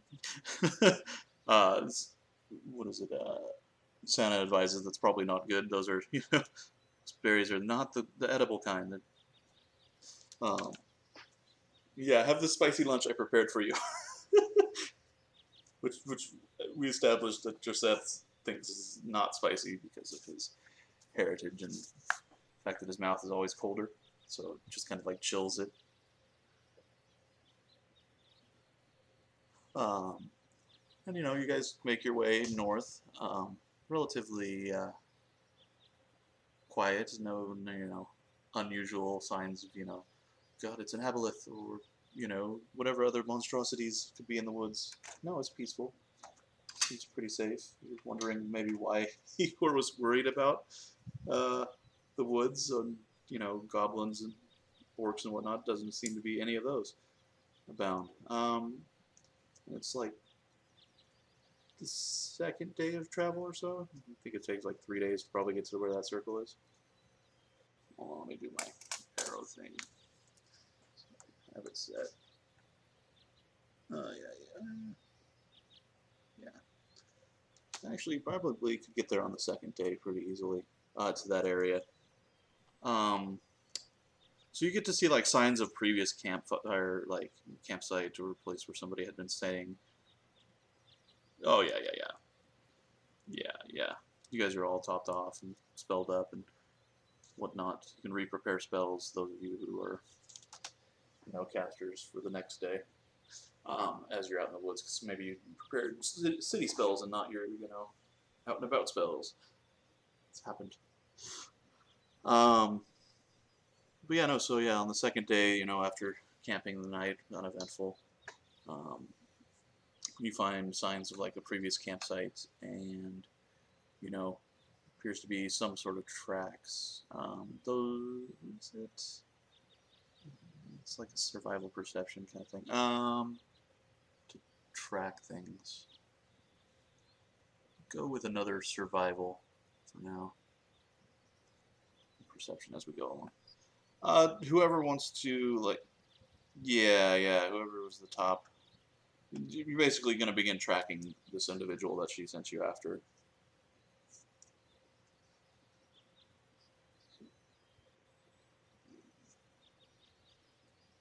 Yeah. Nope. Man. Wizards, they're kind of hard to track, surprisingly, because some of them have, teleport often. Some of them just float around. Some of them fly. So yeah, you'll get like footprints here and there, and then it's like, and then it goes completely gone. And you're like, oh.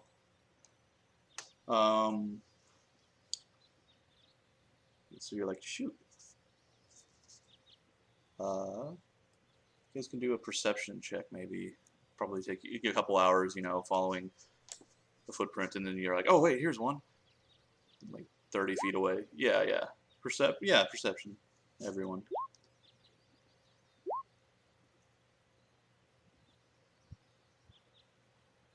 All right. So Dreseth and Krog, you want to roll perception too, or no?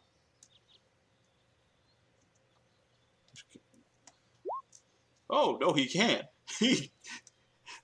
Yeah, he lifts the little.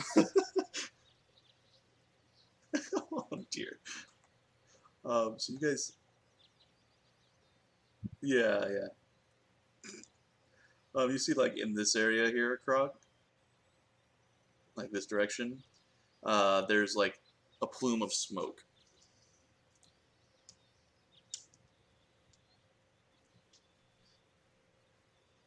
Dun dun.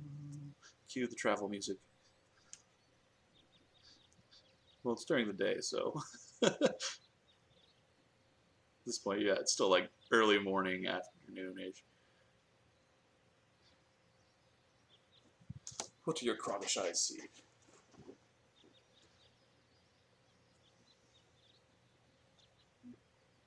Well, I mean, you haven't really interacted with everyone without your helmets on all that often. So they're kind of still like, yeah, they've seen it, but I mean, you're also half orc.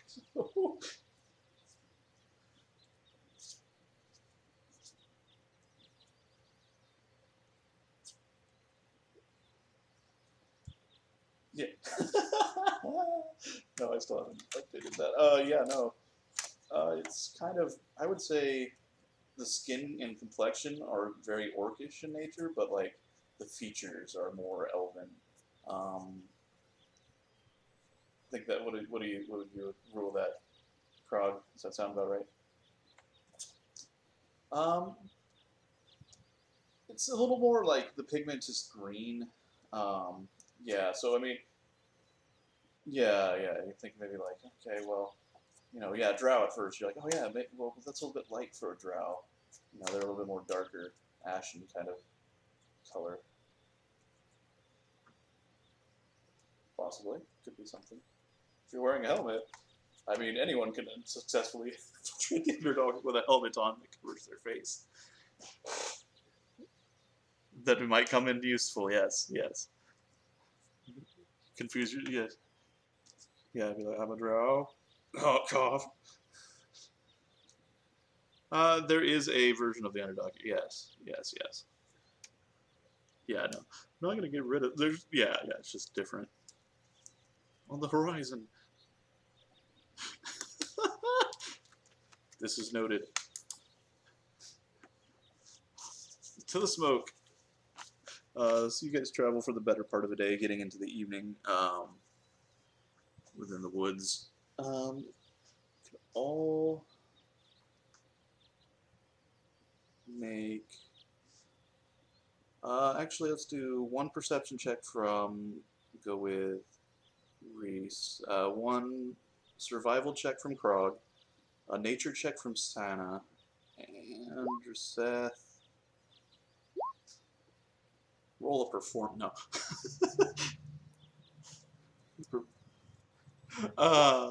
No, roll Dreseth. Also a perception, I would say as well. Unless you.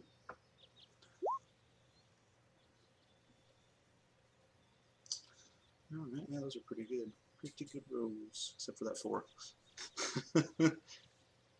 Alright. So about midway through your travels, let me go ahead and do a map. Let me see, did I actually move tokens onto it? I hope I did. I did not. How horrible of me. Anyways, I can have you guys do that.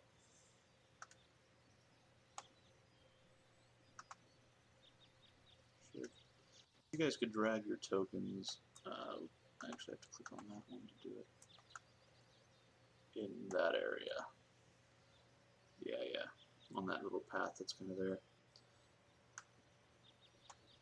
I mean, it's not a path, like, it looks very, like, clean path. Yeah, it's more animal trail than path.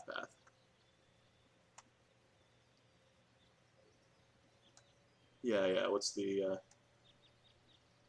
yeah, who rolled survival? Krog, yeah, you'd be up front.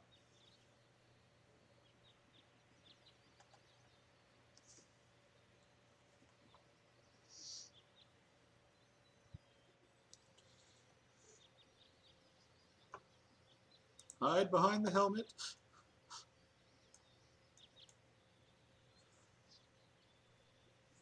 I don't know.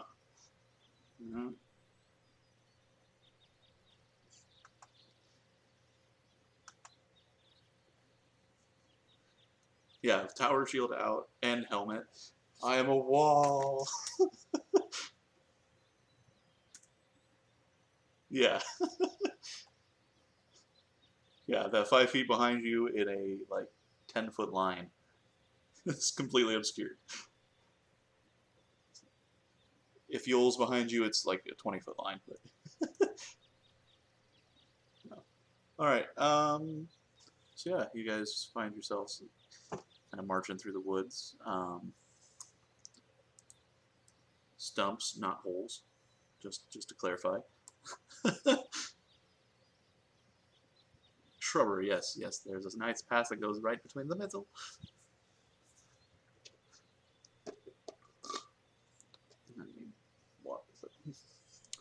And yeah, you know, north-ish, I will say, is that direction. Yeah, that's the direction you've been kind of following, is this forest, woodland trail kind of animal path for a little while now, and yeah, it's been helping you kind of move through the forest at a little bit faster of a pace.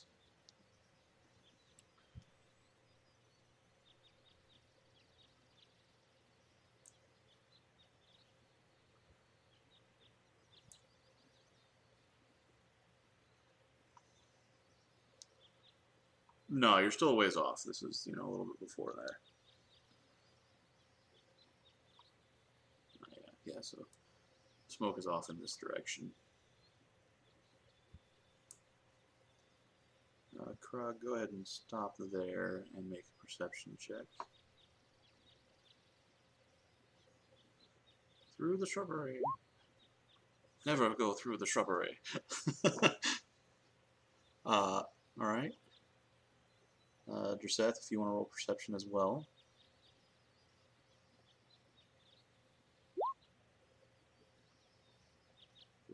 Okay.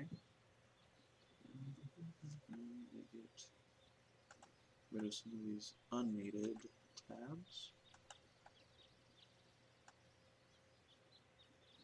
Roll for that thing.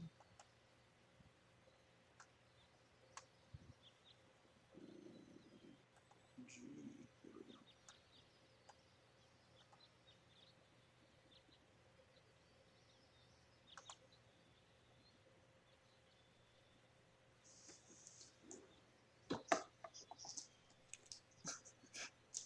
Oh no! He's raised that flag, everyone. Ooh. Alright. For that. Oh, dear gosh. Yeah. Yeah, it's a nice little pond thing there. Kind of recedes underground that way.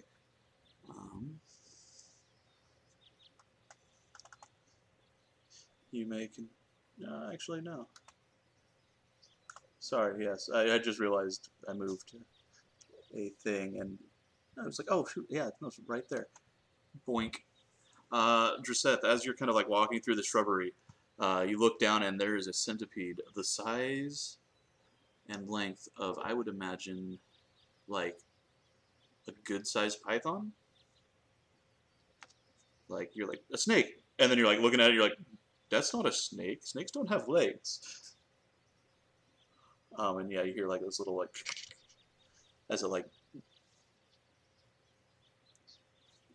apparently it like lashes out at your legs and like tries to like bite you with its little mandibles.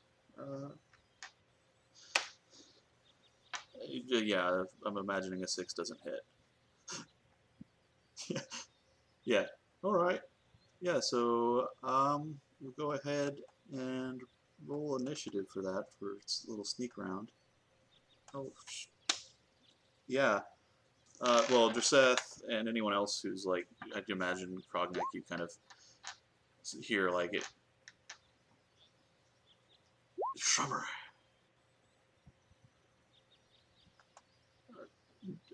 No, it just means you've got really good initiative. Let me clear this out real quick first. Actually, I forgot to do that after last game. All right, and I will add a turn for you, Krog. Get off the GM there.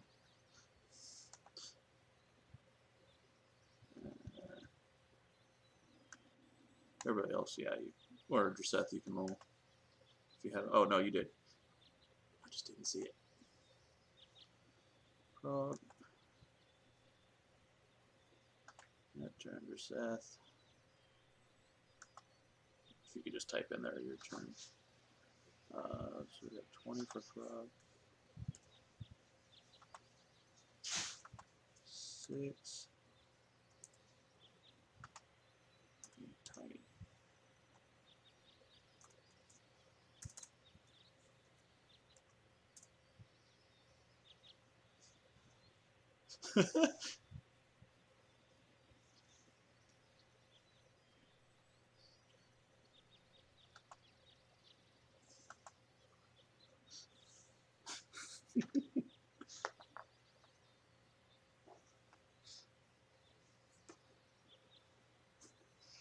Alrighty, Krog.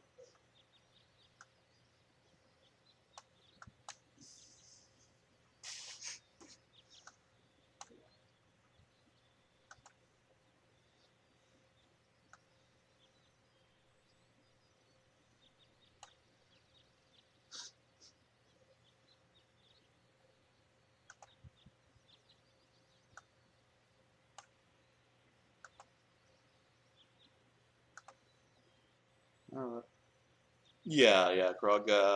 They're just kind of walking. They're a bit behind you, just meandering at this point.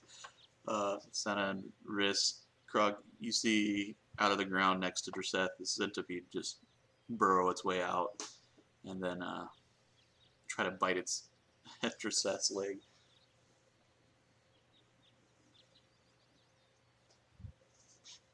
It's all like clank.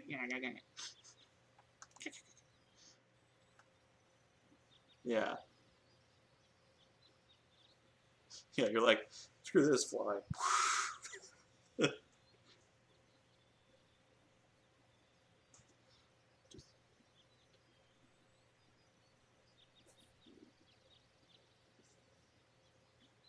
Alright. 11 does not hit. Yeah, until you get level 5. Do you have anything bonus action wise? I believe, or some words? Yeah. All right.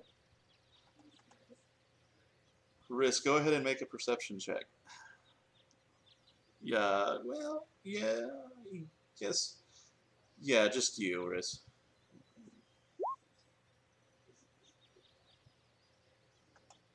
Oh, well,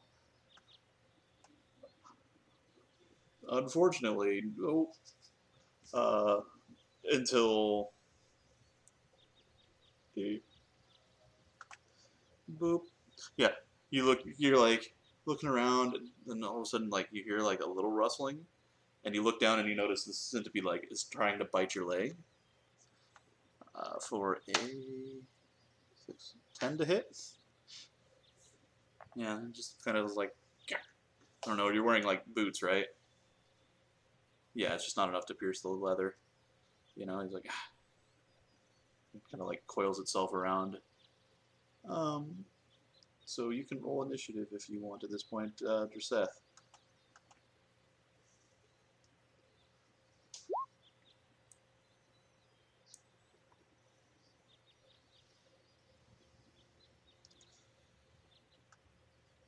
All right.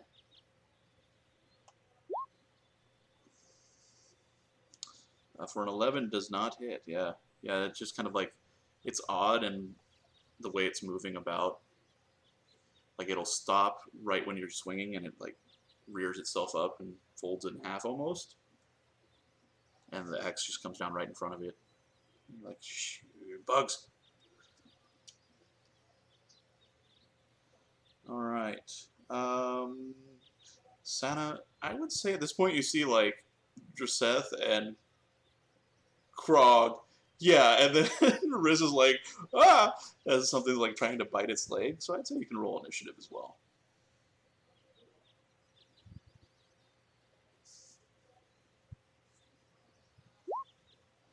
All right. That way you all are in there for this turn. All right, Krog. This is a very mobile, tough to hit centipede.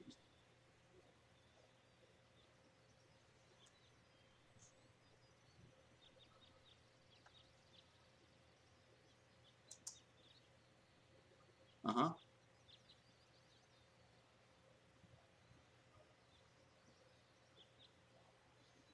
It's 5 feet, yes.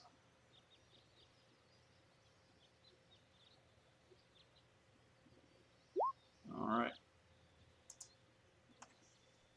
And it also goes for like 100 feet. It's like you cast lightning bolt, but with yeah, 100 feet. It's 100 feet. So you throw. It doesn't matter. You throw it, and then I believe you make like no, they just make dex saves. The end target is yeah, yeah. The target of the spear becomes. But if you're just throwing it to throw it, yeah, you don't have to roll an attack. You just throw it like a lightning bolt, and then it lands in the ground 100 feet away. All right, so Moonblade 24 to hit. Yeah, that hits.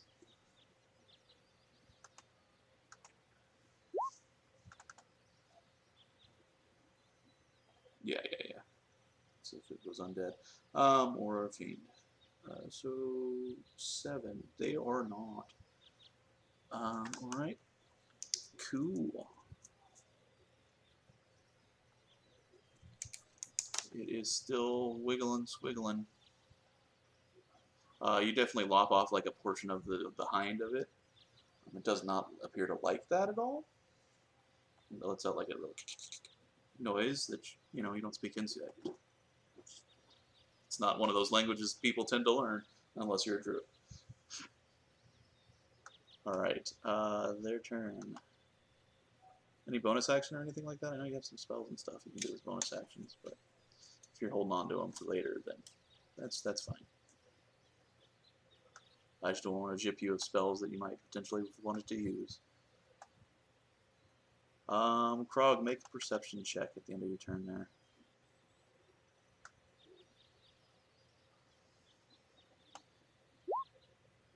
Oh, 7. Okay, you do not.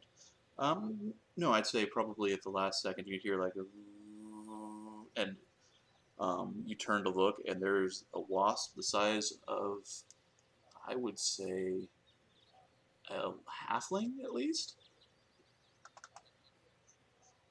Yeah, it's literally the size of your helmet, like hovering right behind you. Apparently, it had flown off one of the nearby trees.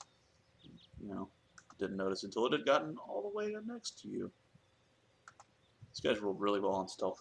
Just letting you guys know. And so it's going to try to sting you with its pointy stinger. Plus 4. Does not. It hits the helmet. Clanks off. Yeah. Yeah, good to hear that. It's just a peaceful forest, man. You're just encountering insects. It's not like the birds or orcs or anything are attacking you, so why would it change audio?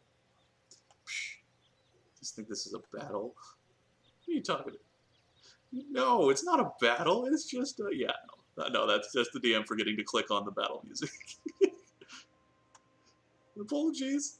No, so yeah, no, it clinks off of your large metal helmet. Sentence that I'm going to never say again. Yeah, with a 1. Alright.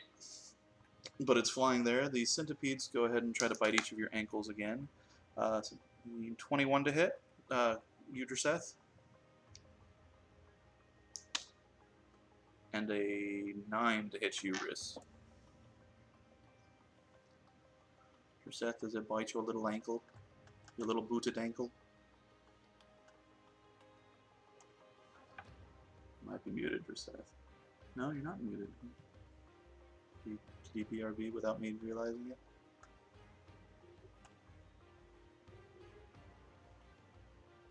Maybe.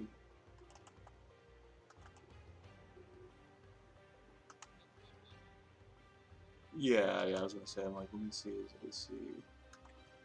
Yeah, it's 15, yeah. Alright, centipede does... It's bite. So 4 piercing damage and 10 poison damage. I didn't hear if he had raged. Did he say that last turn? Okay. Yeah, so 4 full piercing and 10 poison.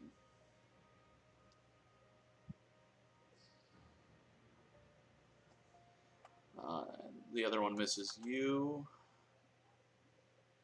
Riss, the little centipede, is still trying to get through that leather boot of yours. Alright. You, greatsword. 13 hits.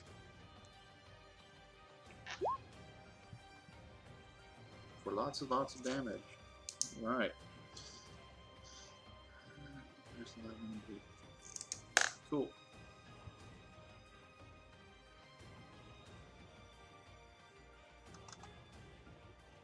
Alright.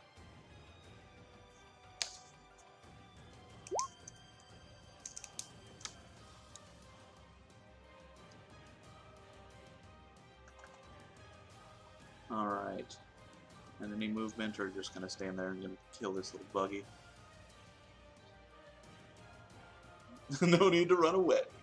Alright, Sana, you see, you know, you're swinging this greatsword at the ground there next to him. Krog has been like slashing at the shrubbery, and there's a bee hiding or flying behind him. The situation is afoot. Oh yeah, yes, actually. When I was looking for token examples, that literally popped up. Yeah, it popped up like 30 of those. I was like, no, those are scary. Someone who's allergic to bees, man, those are like nightmare fuel.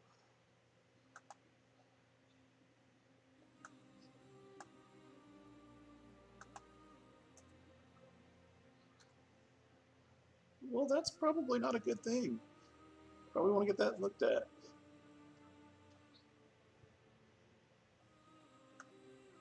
Yeah.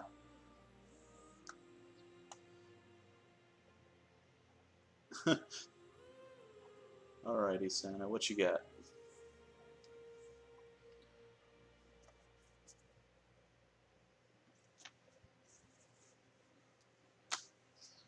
The spiritual weapon, the holy sword. I'll get you a token for it. Yeah, I'll get you an image for that at some point. I'll maybe get Lovie on it. She's good with art. Like, Lovie, I need a sword with a tail.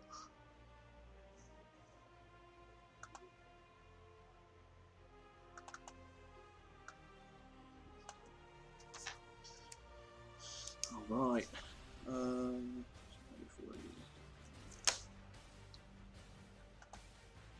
For 11 force damage, that's enough to squish the bug. You like chop it in half and does that creepy thing where bugs, like, their feet kind of all crinkle up and it coils within itself. It's like a little as it's dead. Good job. Yeah.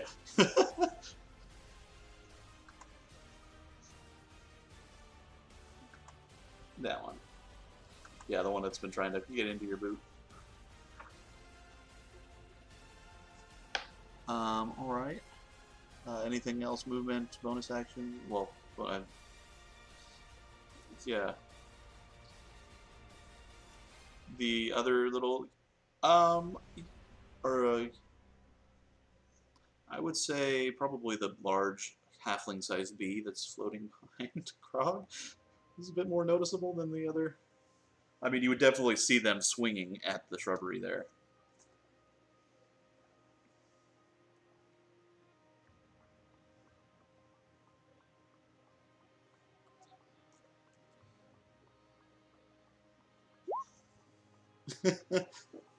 Firebolt, yeah. Alright, 13.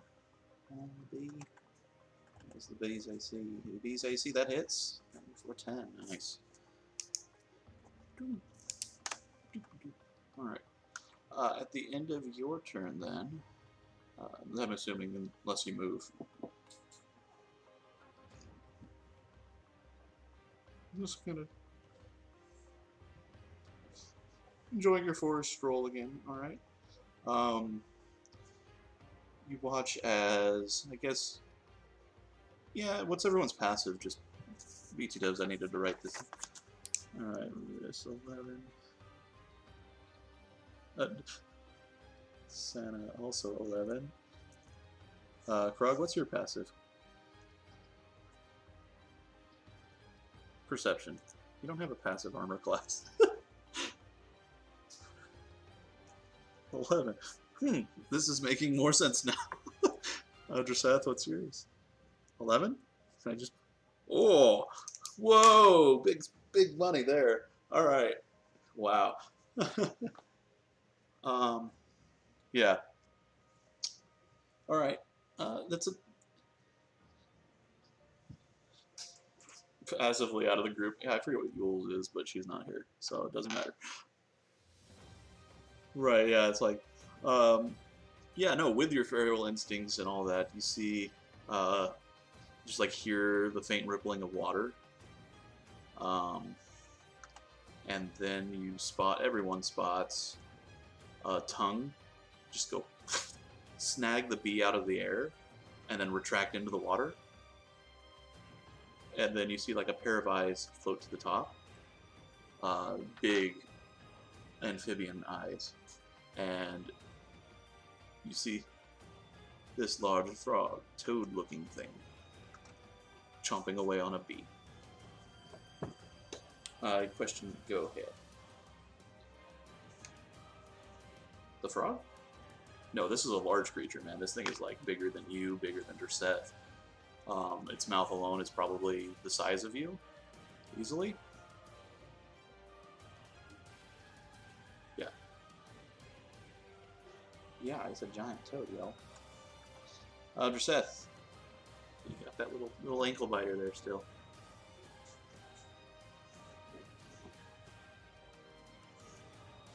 Mm-hmm.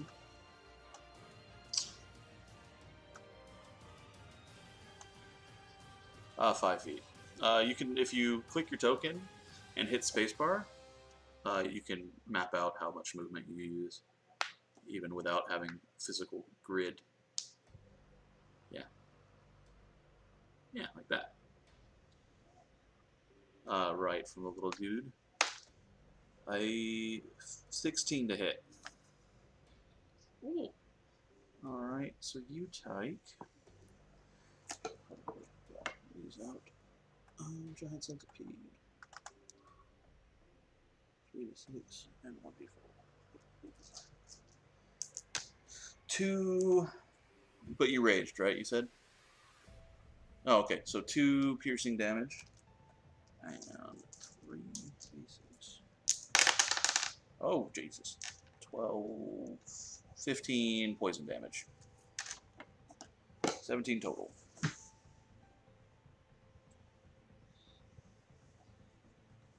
All right.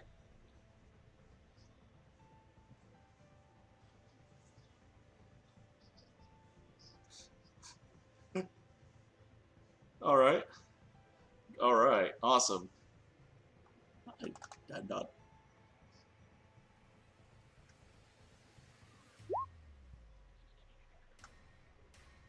Tochiso. You can get out of here. Yeah. I'll be here all week. No, it is not persuaded. It sees another lizard. Oh boy, you could eat it, maybe. Yep. Alrighty. You may do so, yes. Yes, because you have the bag of all the healing potions. And know how to use it now. Probably should have. Yeah, so, I mean, I guess retroactively, I will say that in the traveling day and a half or so, you probably would have been like, okay, hey, we're out in the woods now. Can we get those potions? So you can have divvied them out how you said, had seen fit.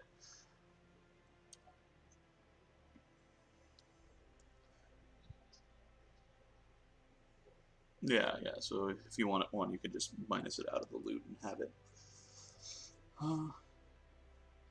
Uh-huh.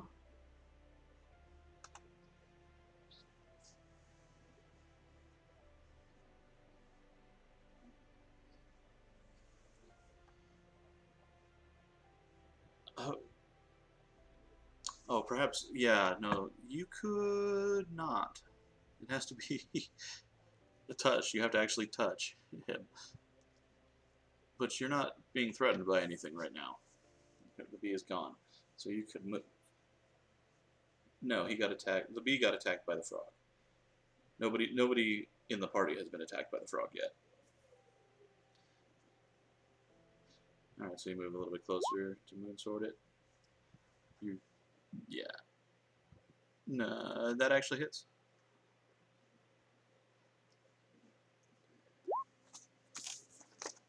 For 8, yeah, that's enough to get rid of that one. I think, hold on, 8, 7.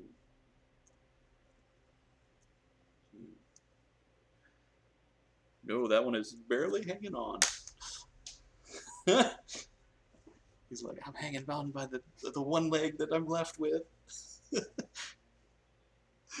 At least they don't have one hit point for each leg. That would be an insane amount of hit points. All right.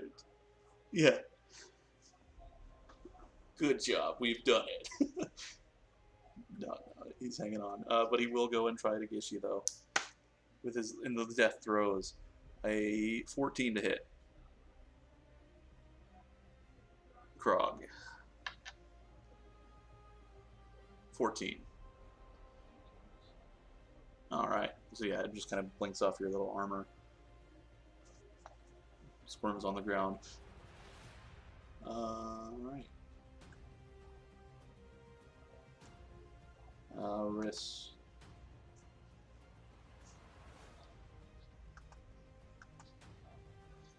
Yeah. With your great sword.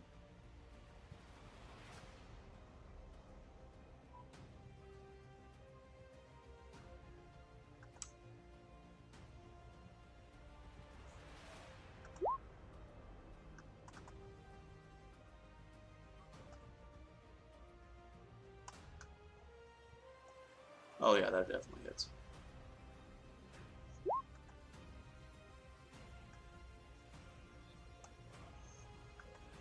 Oh yeah, you just murderate this poor little centipede is just cut.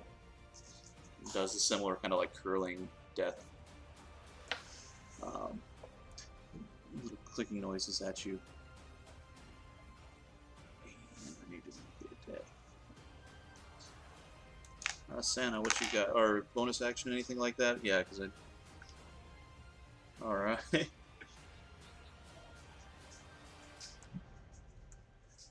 Yeah. Well.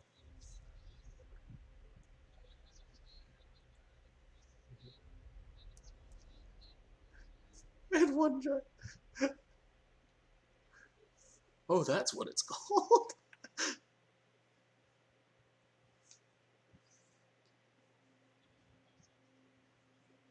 Yeah. All right.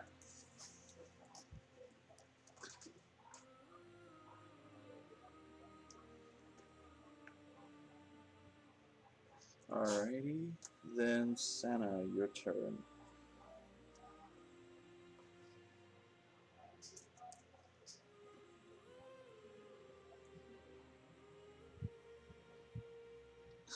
Yeah.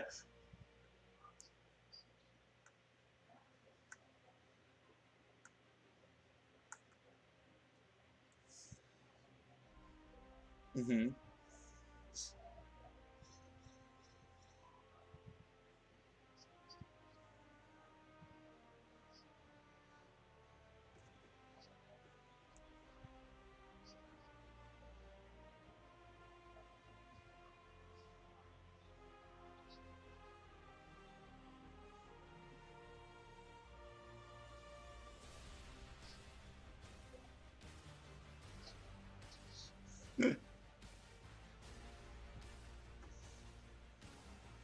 All right.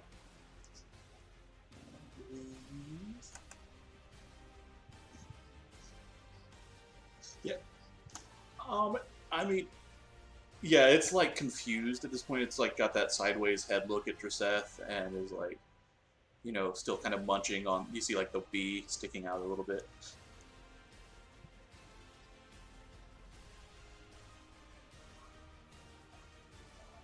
Firebolt. Okay. I was like, fireball? Oh.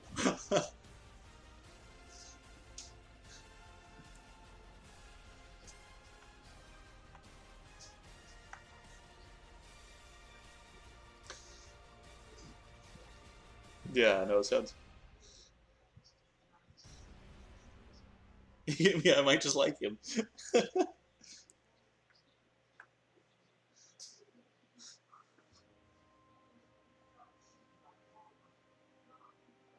All right.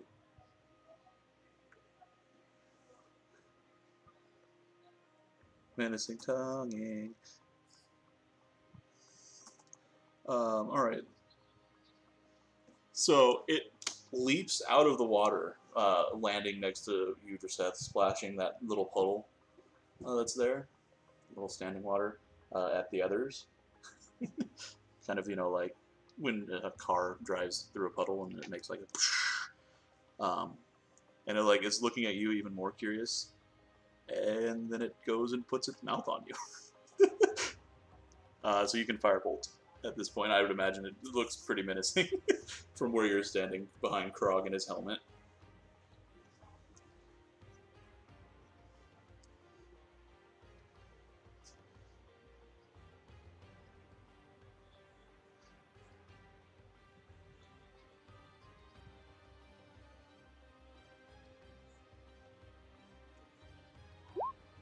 Oh yeah, 22 hits for sure. For 8, all right. Cool. And then yeah, like I said, it puts its mouth around Dreseth. 17, 21 to hit Dreseth. It is biting you. Still not raged, right? So 7 piercing damage. And can you make a... Oh, shoot. I think it's a DC... Hang on.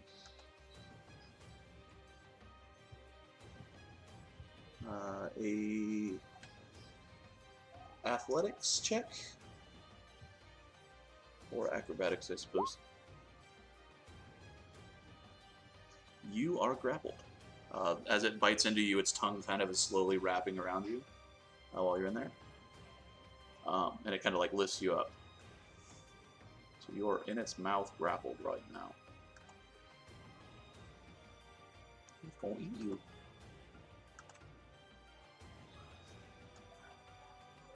Oh yeah, you could have. Yeah. No, you're gonna, You Drax in this. You're gonna fight him from the inside. All right. Yeah. So you are currently grappled. Double check on that.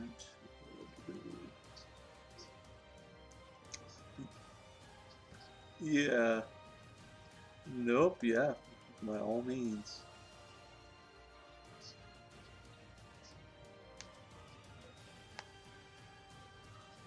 Mm-hmm.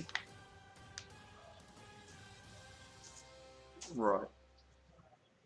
It's like it's inside its mouth is just a storm. Like, yeah.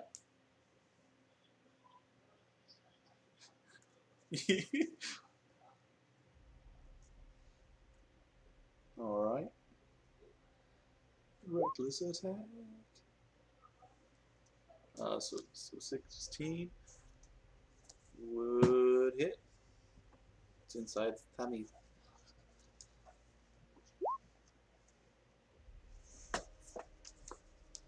8, alright.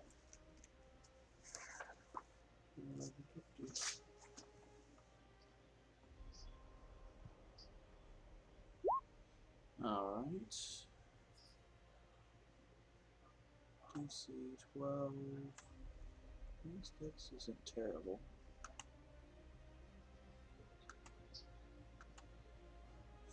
I will grant that argument of validity at 17.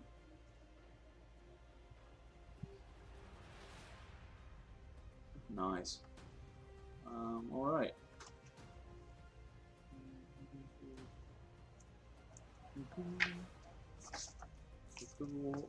Krog said he'd be right back. Is he back?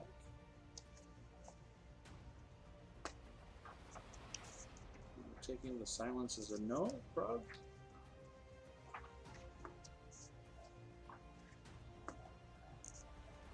Usually, yeah.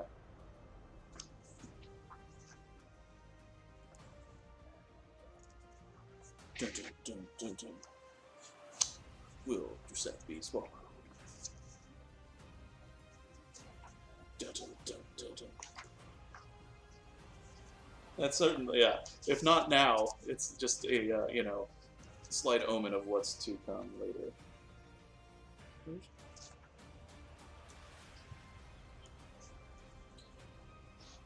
Oh, that's the best technique, man. There's definitely nothing wrong with that. Yeah. Yeah, yeah. If it's what? Yeah, white or silver. I do too. It's you're like fucking lightning dragons. Alright. Your turn. Oh. Full puppers. Definitely, yep. He's currently in the process of eating Druseth.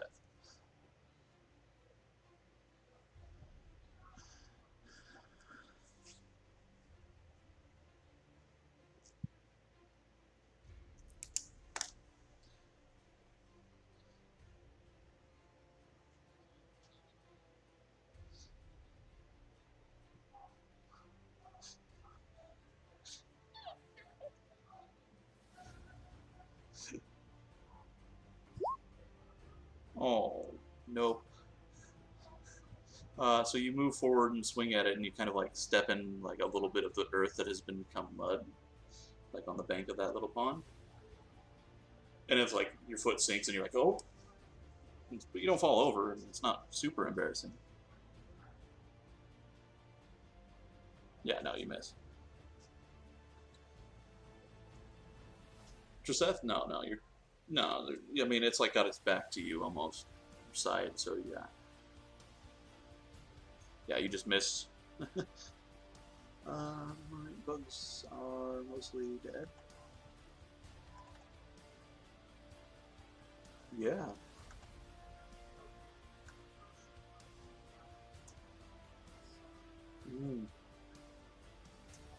It's just because, man. Alright. Boing! That one had enough movement, finally. Yep. Yeah, they're only mostly dead. Meaning there's probably still a few in the ground here and there. Who have been summoned by the cries of its kin being slaughtered by you horrible giant people. It goes and tries to bite your ankle, Krog. For a 14, it does not hit. We keep attacking the super armored guy. I'm having a rough time of it. Yeah, that's a very fair point. Yeah, they're like, it's just food. This thing, maybe we can eat. You just gotta poison it enough. Alright. Riss, your good buddy Driseth is being eaten by a frog. Yeah.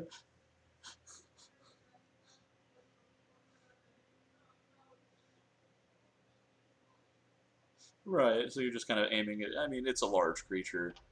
Yeah, you can attack its legs without, risking hitting Driseth.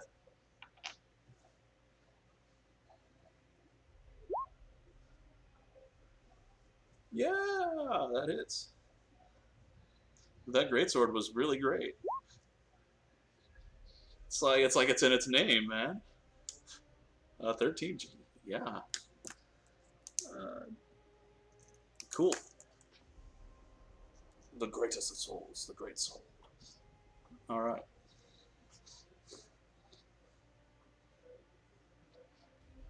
Right. So his.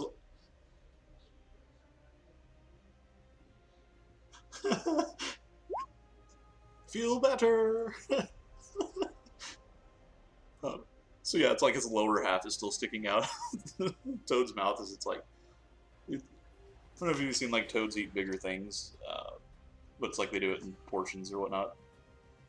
It's like slow gulps. So yeah, yeah, it's slowly doing that. Yeah. Yeah. Yeah.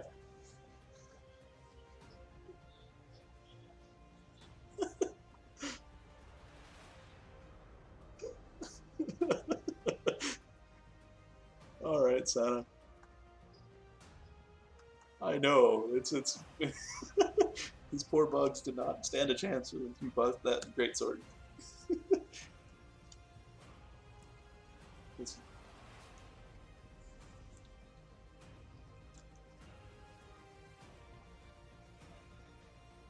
um,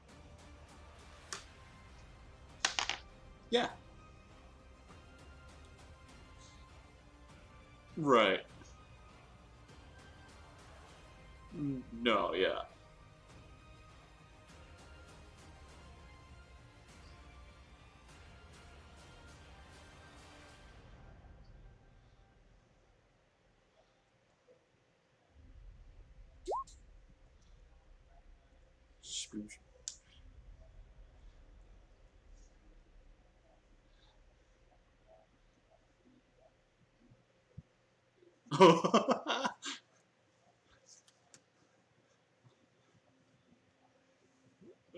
Oh boy. Uh huh.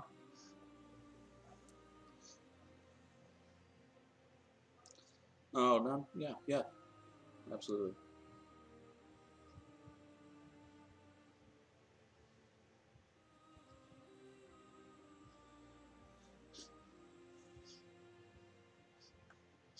Maybe they'll want to eat it even more.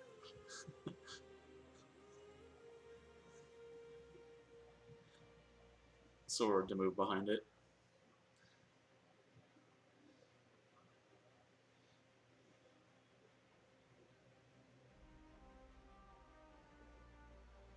Yeah. Yeah. I got you. An 11 does not hit. It kind of like the back is still wet and the blade just kind of like whoop. Toad oil, man. Yeah.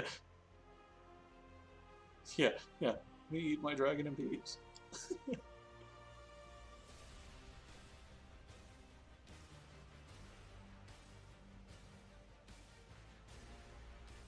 All right.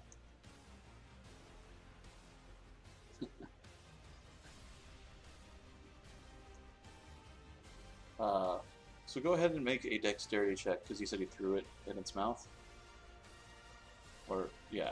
Yeah, so go ahead and make a dexterity, just ranged kind of attack deal.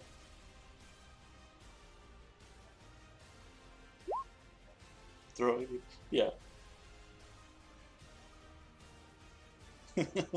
An 18 is enough, though. Just barely.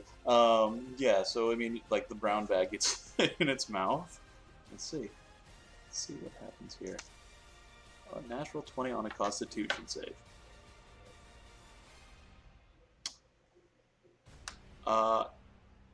It's never encountered, spicy cuisine before in the wild. It's not an occurring trend, but you get the feeling that if maybe this toad was left alive, it would seek out spicy food from now on. It like has that look in the eye, like you would have if when you eat your spicy dishes. You're like you recognize that. Uh-oh. It enjoys it.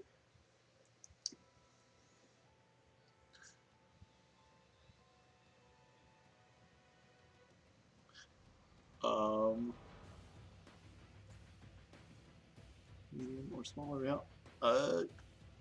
You are now swallowed, Dreseth, and the last little bits of Dreseth get gulped down. It takes 3d6 acid damage at the start of your turn. So, seeing as its turn is over, you are restrained as well. Yeah. On attack rolls, if speed becomes 0, can't benefit from bonuses. Attack rolls against the creature have advantage, but I mean you're inside of the thing. You're not going to be being attacked really. And the creature's attacked, and disadvantage on dex.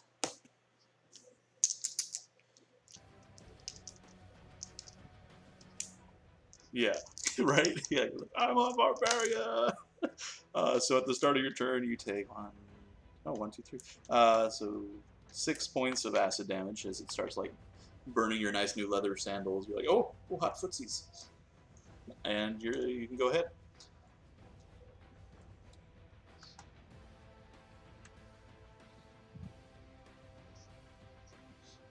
Oh yeah. So you've been hearing like, ooh.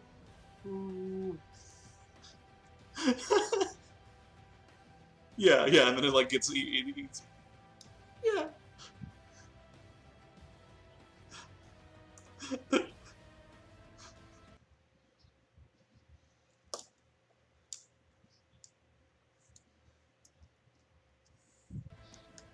Nice.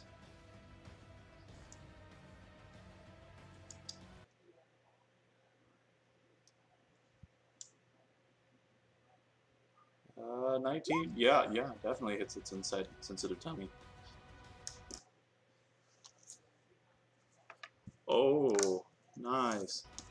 So roll damage for that. Slashing 16 plus thunder.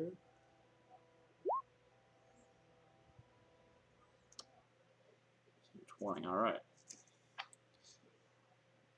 Ooh.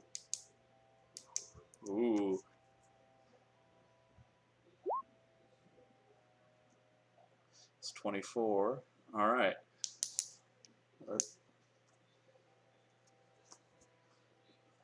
It automatically fails. You're inside it, dude. Nice. 28 total damage to its tummy.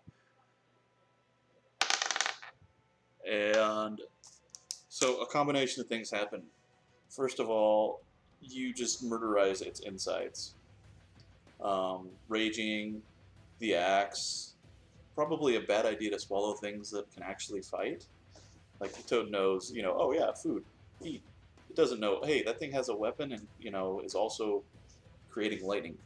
So you get shot out of it as it regurgitates you. And how does regurgitating you kill it? What does that look like? Uh-huh.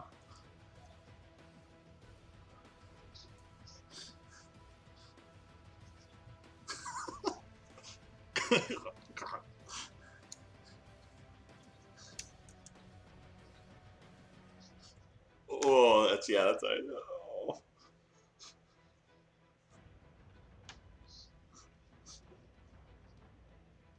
Yeah. Yeah, spice and blood and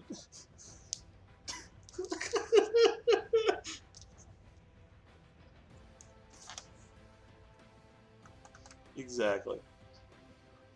Yeah, you are the one who. Yeah, better idea. Next time you.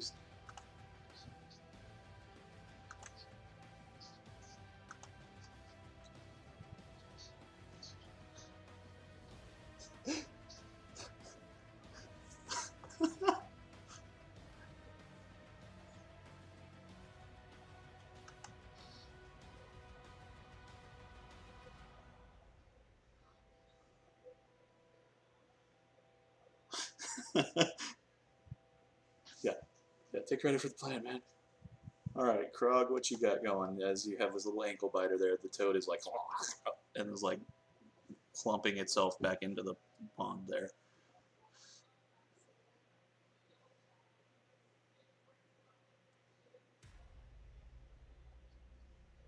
What a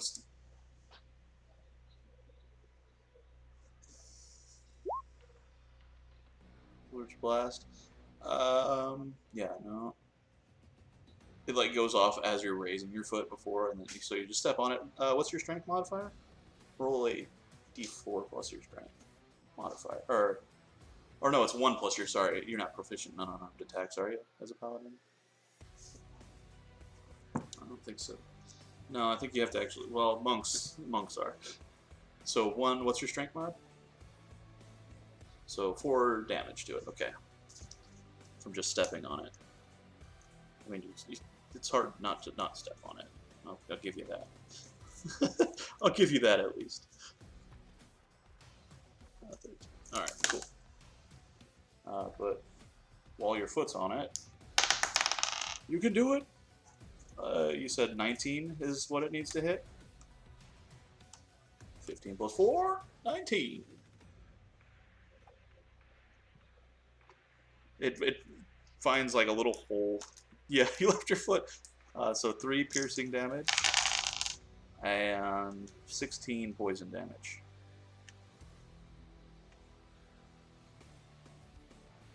Is it?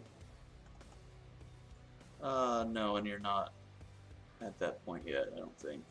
Oh no, yeah, level 3, never mind, you do get it. No, yeah, poison is not considered a disease. Mm-hmm. Yep.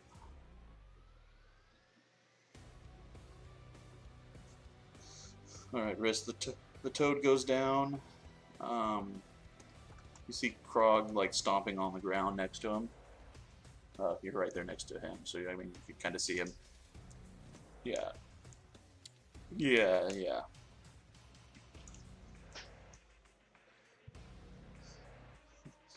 It rears back. Yeah. No, actually, it misses. Kind of like whips its tail out of the way as your sword comes down and buries itself in the dirt. Bound to happen. I mean, it's got to happen at least. All right.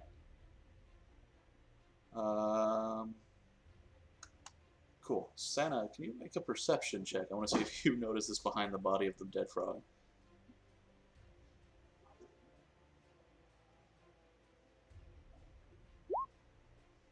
Yeah, you see like Riss and Krog. Like you don't see the actual what they're fighting or anything like that, but you see them like stomping and swinging at the ground.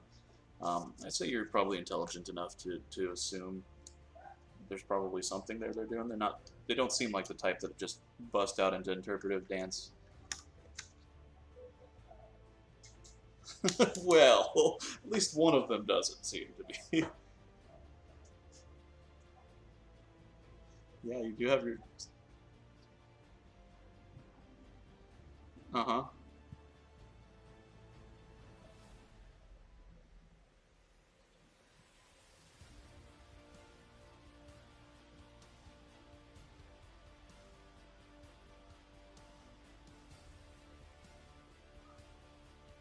Mm-hmm.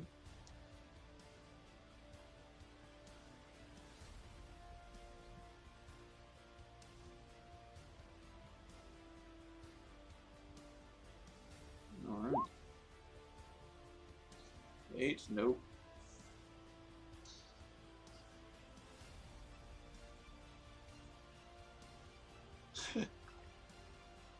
Alrighty. Just Sana has just given you this vial of liquid and says to knock it back. Yeah.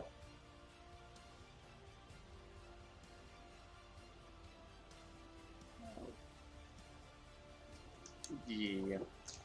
And flavor-wise, I don't know, Sana. I just like to picture, for whatever reason, when you're making these things, they always come out a little bit spicier than you probably intended. He intended it. Everything is spicy. Nope. I just thought about that. I'm like, wait, technically, it's through his goddess that he's making these things. So she's fire. Plus, Sana loves heat. So this is like tribute.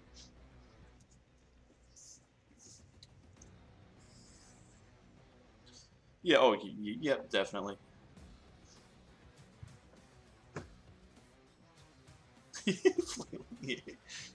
Yeah.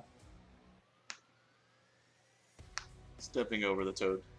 Yeah, you're like just burying its face into the dirt. Yeah. Eat me.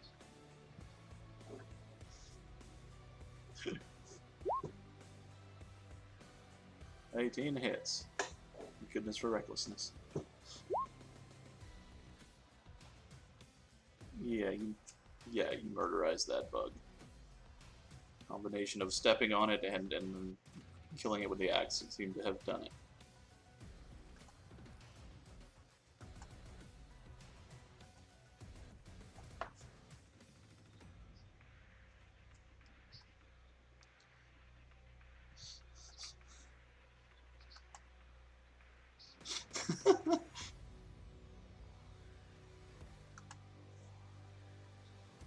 Poor frog.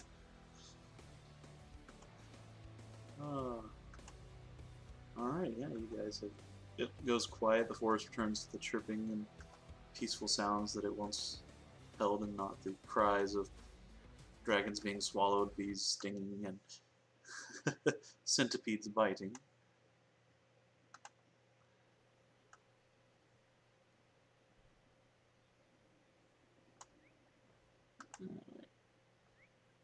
Oh no!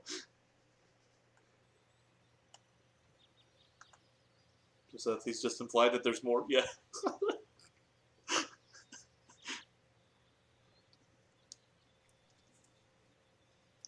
Whoops. Yep. The deed has been. Yeah. So yeah, just after you were in the pond, you don't see like any more creatures or anything like that. You kind of keep your eyes and wits about you for a moment. Just after you find no other frogs in this pond. No shiny things. No bucket of gold hiding at the bottom of the pond. This toad.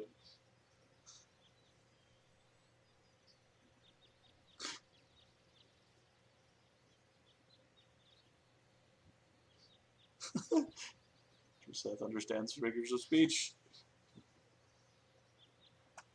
I think not.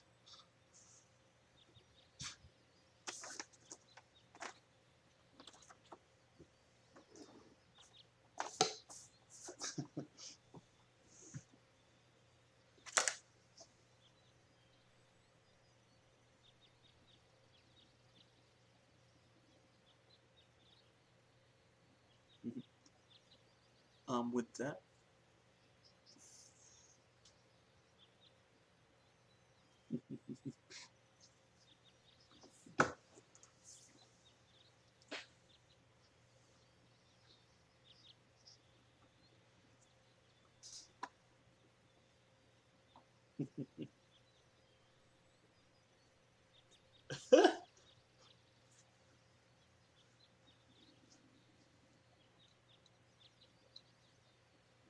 Yeah.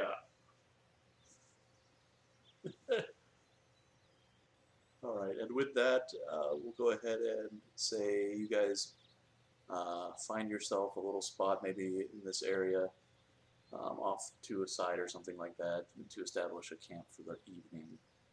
As it's about time, I forgot to head out. And so we'll end it there. It's a good spot, and it's not too far into story progression without having Yule present. So I figured that would be safe. Catch her up on maybe some of the things she got up to while you guys were away. Yeah, and missed out on. Or, yeah, man. Missed out on Dreseth being eaten by a toad.